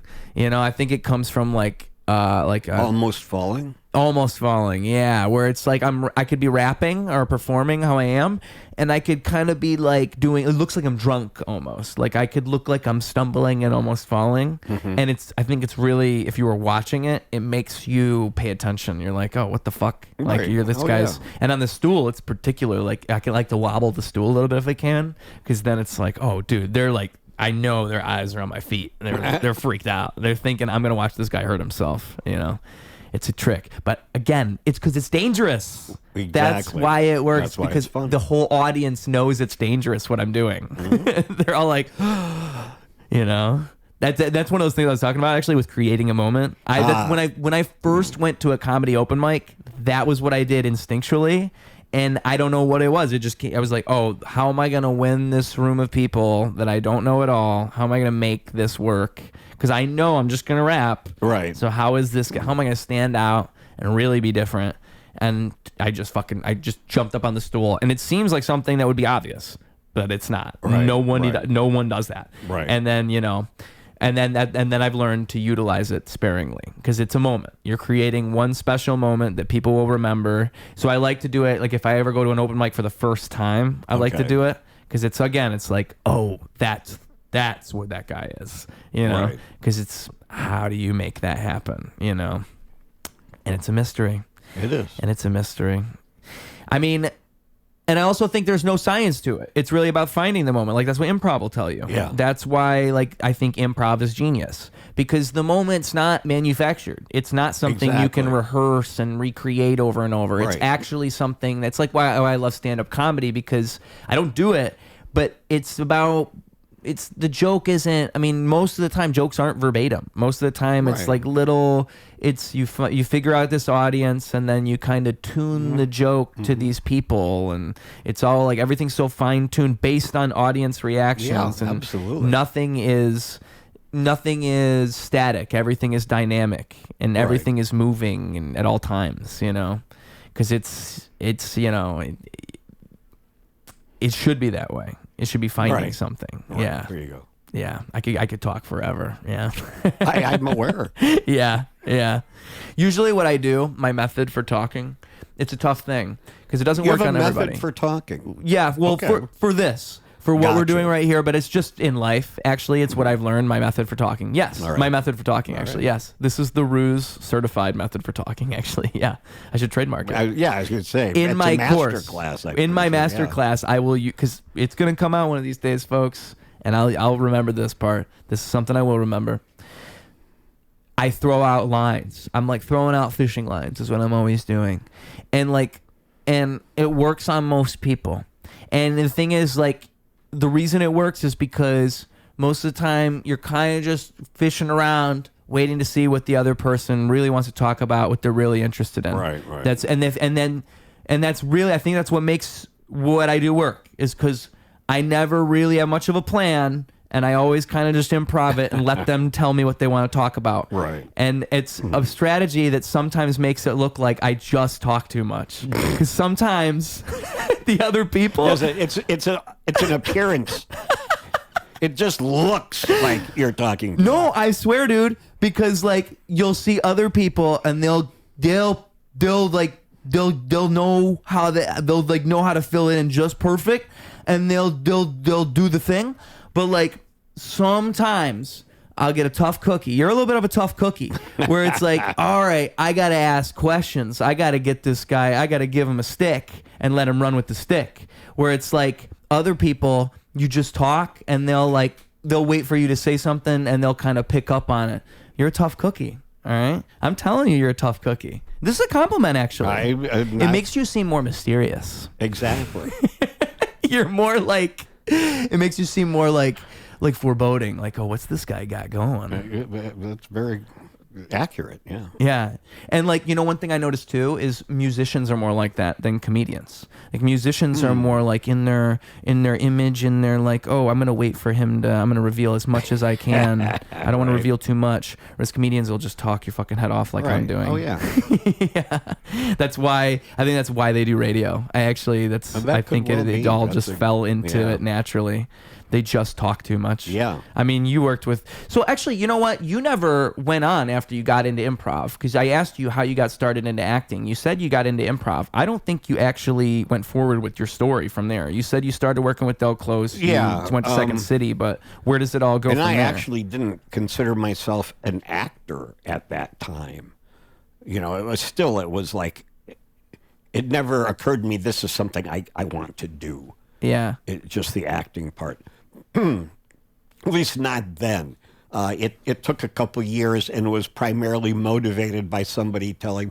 Well, when I was doing Improv Olympics, there was this. We sort of had this outlaw mentality. Well, Second City is an assembly line of comedy. It was all very, especially at that period of time, it was really geared toward conventioneers and tourists, in my estimation. Where we were creating art. That was the conceit that I had at the time. Yeah. So it didn't occur to me. Like, I didn't have an agent then. I didn't have headshots. I wasn't going on auditions. That would happen a little bit later.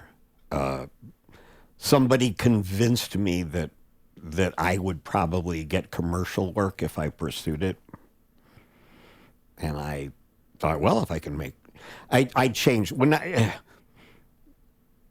was with the Improv Olympics, I remember somebody saying to me, I had a full beard at the time, and they said, Bill, you should shave your beard. At that time in the 80s, your image, and like on television commercials, you couldn't have tattoos. You weren't supposed anything that wasn't like Norman Rockwell, that wasn't white bread middle America was. And I remember somebody say, so having facial hair was, unless you were being cast as something, like a pirate. Or a cowboy or something. Yeah. I mean, piercings is another example. You couldn't have had piercings back then. Right. I mean, if you were a woman, you could have had your ears pierced, but that was it. And somebody said to me, you should shave your beard. You're probably missing out on a lot of commercial work. And I was like, commercials? I was offended. I was artistically offended. It's like, what do you mean commercials? I'm not a sellout. Well, that tune changed like in a couple of years. I became a total sellout. And what was that? Just realizing there wasn't much money to be made where you were, or what made you move to commercials? I think just thinking, yeah, I would like to, if I could make some money off of it, that would be nice. Because I mean, like, I imagine that's what it would be, right? Is at first you have this, I have artistic integrity, and then eventually it's like, okay, well, this is a little ridiculous. I'm just shooting myself in the foot. I definitely sold out at some point. Yeah. I mean, I think most of the time when people get mad at people about selling out, they don't know what that is. They've never experienced that. I was clean shaven at that time, and it was true that the work I got, I would not have gotten. Yeah, yeah, and I mean, there's always a standard. I mean, whether you like it or not, Hollywood or booking agents, whatever it is, there's always a standard. There's always a type that's popular. It's always a thing. Very much so. Yeah. Flavor of the day. I didn't really realize this, but I saw a voice actor talking about how, like, John Krasinski, when he was in The Office, he did a commercial, and ever since then, the whole, like, calm conversational, like, tone in commercials has been the standard. But it was actually John Krasinski was the first one to do it, because they had him come over from The Office. And it's a voice actor telling you this. Like, she's talking about, like, the casting calls always say it's a calm, conversational. With that he was the first one, but maybe the first one of the big of one, this like generation. Maybe not this generation, because there were certainly people that were, had that sort of demeanor much earlier. Yeah, maybe. Like, do you have like a name? Not off the top of my head. And there probably were. I just, like, because I'm just saying the narrative the video gave me, because I remember, like, what she was saying was that like, it was before that it was always like what was the voice before that? It was maybe more like intelligent, more like not talking down to you, but like educating almost, like smart. And then with John Krasinski comes in, and like the cool guy thing comes in, and the cool girl and the cool person that's on your level. It's more like, hey, I'm just like you. I like hanging out, and me and the boys. I mean, that's the what they teach you in commercial land. Yeah, it's always been the case. So maybe this lady's crazy. Maybe I'm not saying she's crazy. That's what I'm saying. Maybe that's the first one she's aware of. But conversational. That's like the number one keyword in voiceover. Conversational. Yeah. I imagine. When I get voiceover auditions, this is what I see over and over and over. We want a who's the guy? Sam that's in Sam Elliott. They'll say we want it. Do you know who that is? Sounds familiar. He's got like an old gravelly western. Big Lebowski. Did you see Big Lebowski? Yeah. He's the guy with like the big. You can tell he looks like a western guy, and you're not sure if he's actually a real character or not. Yeah. In John Goodman's imagination, but it's like there are specific people that they want you to sound like. Right. And he's something like this, like one of these voices like this. Well, Morty's like the gravel, I think. Oh, more like the gravel, I think. More like the gravel, I think. Oh, I get that. I can understand that. Yeah, stay in your lane. That makes perfect sense. I could do voice acting. It's in me. It's somewhere deep inside. But yours... I have a hard time doing it like you were just doing it. It sounds affected, not like that's really you. You know what I'm saying? Yeah. Whereas with Sam Elliott, that's just how he talks. Right. Yes. And it's sometimes it's difficult to get that and not make it sound like you're trying to do it. Yeah, and I think few voice actors are even privileged enough to be so good that they can just do themselves. I mean, dude, everybody else is trying to do a type, right? That's probably almost always what it is, hey, we just want you to be kind of like so and so. They want somebody who's completely unique and original that fits the type they have in mind. It's like, I remember, I can't remember who I wrote this, and I should be, that when in corporations, when they say, we want you to think outside the box, what they mean is, we want you to think of something that's a different version of the box. Yeah. They don't really want you to think outside the box. That's great. That's really good. Yeah. That's really good. Yeah. So that's a lot. That comes up a lot in acting. It's like we want you to be you, but yeah. There's another actor I'm thinking of that's another one that I get all the time, and I can't think of his name. He was on Parks and Recreation. He's got the. God, I'm embarrassed. I can't think of his name because I'm watching him right now on Ron Swanson. Yeah, I don't know the actor's name though. I'm embarrassed that I can't think of it. But yeah, he's another one that they're looking for, just that sort of throwaway. Yeah. Oh right, because he does have that. Yeah, that kind of that throwaway execution. And right, he's got that southern. I can't do it just right. Too much into it. Too much southern. Too much. Not too much though. Just a little bit. Just a little bit. I'll find it. Give me. I don't think you 20 will. minutes by myself. I don't think you will. I'll find it one day. Okay. One of these years. I have to pee. Let me stop embarrassing myself. All right. Do you have a time limit here, by the way? Should I ask you now? It's 3:20. Not really, but I was going to ask you, how long do you usually go with these things? Oh, it doesn't really matter at this point. I mean, we have literally as much time as we want. It could end now. It could go. Then what do you edit at all? No, or? so I would cut out that part where I just peed. Well, yeah. That's it. I mean, really, they're just in full. Almost always. It's just from beginning to end. That's the only way I could do it. That's every fine. 3 days. I just was curious. Yeah. It was I'm like, we don't seem concerned about the time here. No, dude. Well, that's again, like that loosey-goosey touch. You'd be surprised. Come on, Oscar. And that being said, I love to watch a podcast, but oh my God, after like 45 minutes, I'm done. You watching them? Yeah. It's like I've done interviews that go I like an that hour and a half or 2 hours.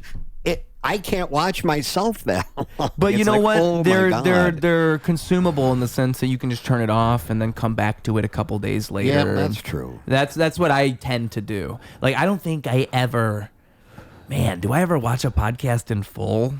See, this is what I'm saying. This is what I'm saying. I think that's kind of by design.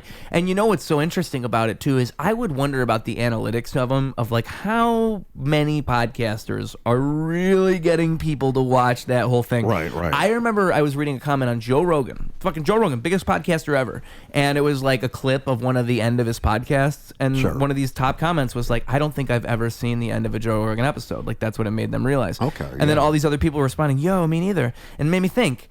How many people? Because I've seen the end of Joe Rogan before, right? But when I watch a podcast, like I said, I tend to come back to it. I like to finish them. I don't like to not finish something. I like to, if it's something I'm enjoying, I don't want to like lose the last 30 minutes. Right. I want to catch the whole thing.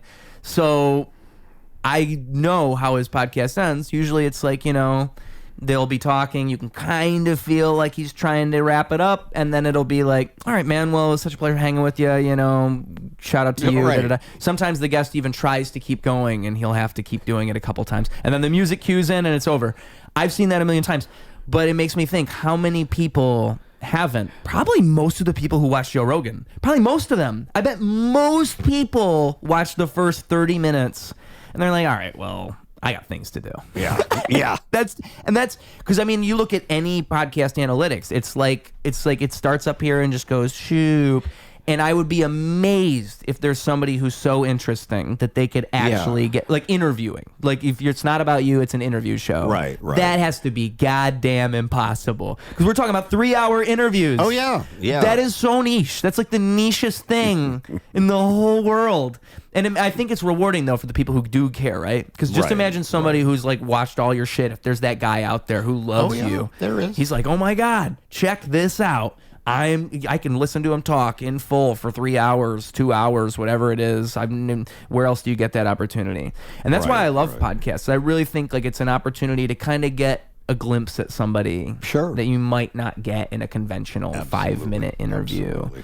And I think like you can't get someone that comfortable in a 5-minute interview. Right. You just won't. Like those press junkets and all that, like they're not. This is not a home environment. This is not homey. Right. There's no way you're gonna get them to not be showy for you, and not unless you're really, really personable. Right. Like there's those few Hollywood interviewers you'll see who are just so good that they can get an actor to kind of open up and be themselves. Right. But yeah, dude, 2 hours, 3 hours, 4 hours. I mean, what's the longest you think you've ever talked to someone in your life? Oh my God. Like the longest conversation you've had with someone? Wow, that's an interesting question. I don't know right off the bat. I'd have to think about that. I think one time I stayed up after work. Like it was not even a girl I had a crush on or anything, but I was my coworker, and I talked to her until like 6 a.m. next to her car. God. I'm telling you, this is a gift and a curse what I have. I don't know what's going on with me. I shouldn't have been talking to her. Right. I should have went home. Yeah. And there were so many points where I had outs, but I just keep going. Yeah, you know? yeah.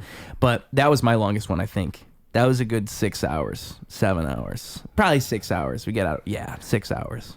I wasn't even high. I was going to say, I think I probably had some, but I was probably inebriated, and therefore I'm not going to remember them. Yeah. I mean, because a long conversation, you tend to remember like a long. Yeah, normally you would. If it's not a podcast, if it wasn't on a camera, Right, you exactly. should remember it. You should remember. Because that's a long conversation. I'm trying to think of my last big, long conversation. Because now I'm trying to think about, like, big, long conversation. Other than this. Other than, like, I'm doing this. Wow. You know what? It's every time I'm in the car with my mom. That counts. Because usually we don't put music on, and I just end up doing a podcast with my mom in the car. I'll just talk to my mom the whole time, which I like. Yeah. It's basically me just getting to connect with my mom. You know? Sure. And since I live in Chicago, my mom's back in Michigan. It'll be like that ride back and forth, like a 4.5 hour. I'm well aware. So those are probably mine. I got those. Gotcha. Yeah. So, and you have like long conversation with family members even? You just end up on the phone with family members? Long? No. No? Not really. See, you're a short and sweet kind of guy. How do you do it? How do you do it? I've always wondered. How do I cut some fat? And how do I cut off some of this fat? I feel like I got gold in here, but I just keep caking it up with nonsense. That's very possible. It is possible. Yeah, absolutely. Anything's possible. Oh, well, all right. I mean, maybe close it out a fun way. I mean, you won't rap. I couldn't get you to rap, probably.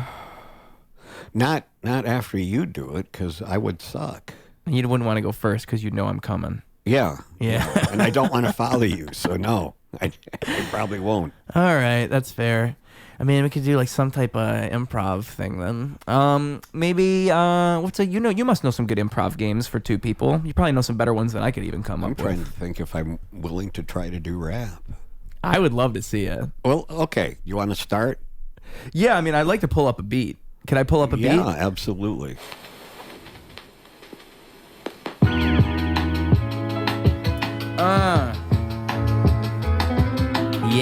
Yeah. Legendary. Back at it again. Coming at you. Double D. Put a double D on that. No. Bill Russell, no. Double D. Bill D. Russell. Double D. I got double D's. You got trouble? I'm feeling trouble, see? They can't get over me. I'm out here storming all of these ovaries. I'm overseas. Yo, I be giving all of y'all the fortune, son. I'm biting down. You can call me a scorpion. I scorch the sun. I'm so hot. Bitch, I'm the whole plot. I'm the whole movie. You the whole knot. And I don't mean like Boy Scouts. Hell nah. Use a toy now and not Toy Story. Toy Story 5. I'll kill all of y'all.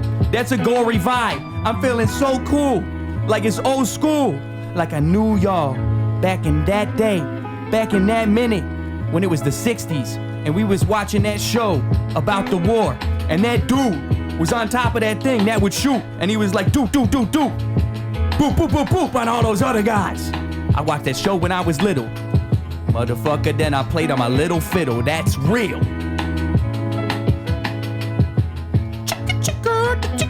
That's real. You've been talking about my double D's, but there's just one D in my name. If you call me Bill D.D. Russell, I would respond to you just the same. But I'm saying now, double D's makes me think of them boobies like you see in the movies. Yeah. Whoop, whoop. Double- Ooga, booga, ooga, ooga. And I don't want anyone to know what the D stands for. That's what I've been asked before, and I make up shit that don't really mean what it really is. Dutch, dick, double, Double Dutch dick. dibble, dabble, double Dutch dick, double trouble, double nibble, double hustle, hustle up.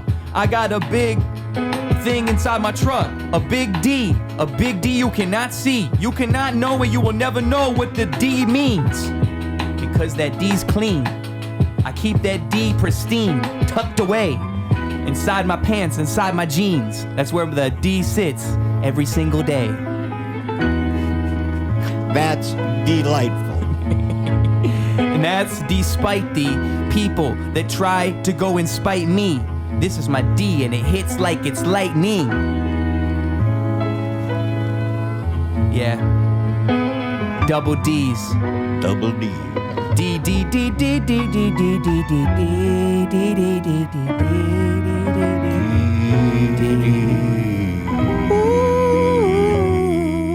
It is that time of That was beautiful.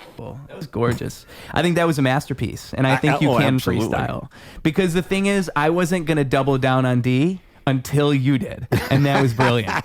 That was because you introduced the theme. You made it have a theme, and you made it a song. And sir, you're a genius. And I'll tell you, I don't think I hit 100, but I got it close. So I probably hit 50 at least. Yeah, well, good. I didn't. I'm exaggerating. If you were a real genius, it would have counted, and it was really 13. It was 13 times. Right.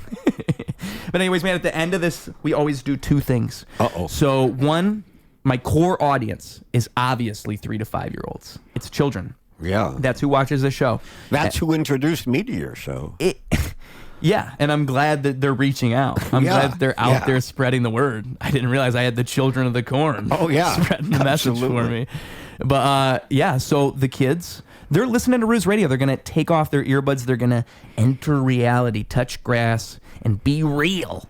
Be real out in the real world, outside of this virtual realm we currently exist in on their screen. And so how are you going to give them actionable advice? How are you going to tell the kids how to live their life? I don't know. It's actually up to you to tell the kids how to live and what their advice is. You have the advice somewhere within you, and I could never give it to them. It's only within you, so that's on you. And then 2, the social medias where they can find you, all right? The place they can see your face, where they can see all your work, where all that stuff exists. I mean, literally, it's your moment to tell them all the stuff. If they spent all this time with you, they are obviously probably going to look you up, so tell them how to do that. Tell them where to find you. Boom, the floor is yours.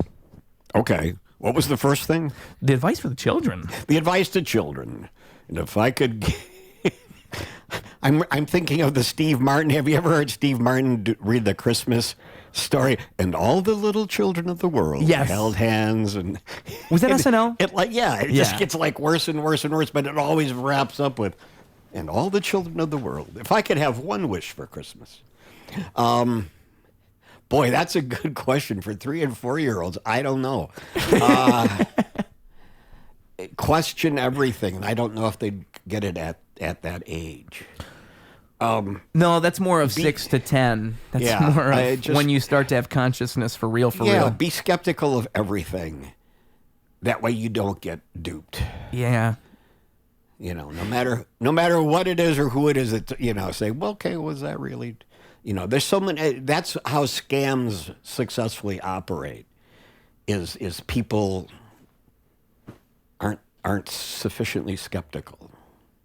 I agree, and I think that if you are wise enough, you'll realize that the whole world is constantly telling you that. It's Right. it's constantly showing you that nothing is as it seems. That's why my rap name is literally Ruse. I think it's effective. I think Right, everything is a ruse in a sense, and the sooner you Absolutely. figure that out, the closer you are to the actual real thing. Right. Like the fact that it's all a lie is actually what Right. is more real. The fact that you figure it Exactly. out. Yeah. Exactly. So question everything. I agree. Yeah. Because no one knows. The answer is no one knows, and we're all just pretending we know. And that's why we're all lying all the time. I'm pretty sure that's why. That could well be. We're all just really good at pretending. Everyone's really good at improv. That's Right. actually Right. what you learn. And then also the social medias where they can find you. And then the movie. Maybe it's like, all the places. the On places. Instagram, I didn't coordinate my social media names very well. oh, here we go. So 1, 2, 3, 4, Before, 5. by the time I decided I was really going to go with Bill D. Russell and not some variation thereof. Yeah. I knew I couldn't just be Bill Russell, but I toyed with Bill Donald.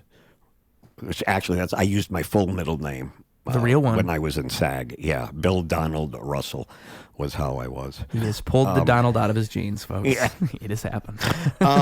So Bill X Russell is on Instagram and Threads, and I think X. I think I still have an X account.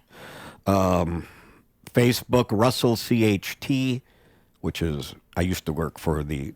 I was a certified hypnotherapist for a while. Whoa. CHT was certified hypnotherapist, so Russell CHT. Although a lot of people thought, I also worked for the Chicago Tribune for many, many years. Really? I've had a lot of people say, oh, is that why you came up with Russell CHT? I mean, sure, yeah, if that's what you want to think. Yeah. I'm on Reddit, Discord, all the great ones. TikTok, Snapchat. TikTok, I think Bill X Russell on TikTok. I don't remember what I am on Snapchat. I do have Snapchat. YouTube, actor Bill Russell, I think is how it is. My channel, actor Bill Russell.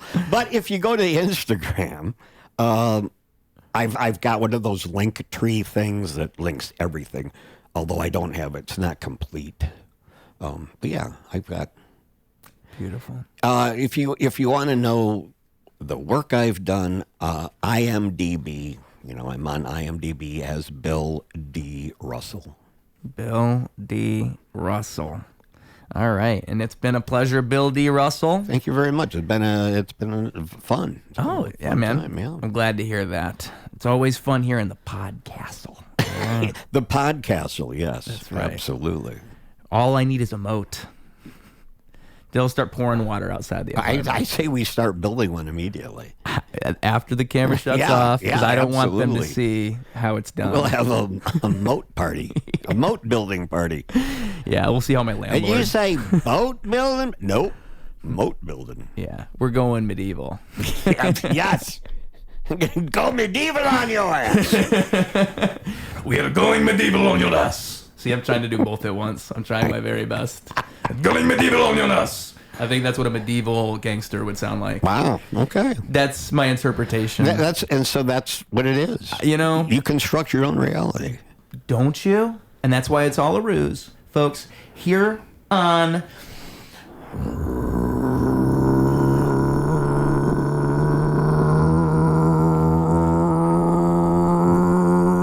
Ruse Radio.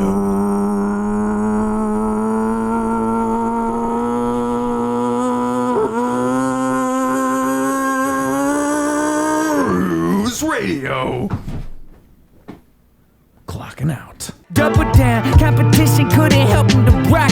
Missed the whole time, holy fell through the flock. That's an ordinary miracle, wealth to the block.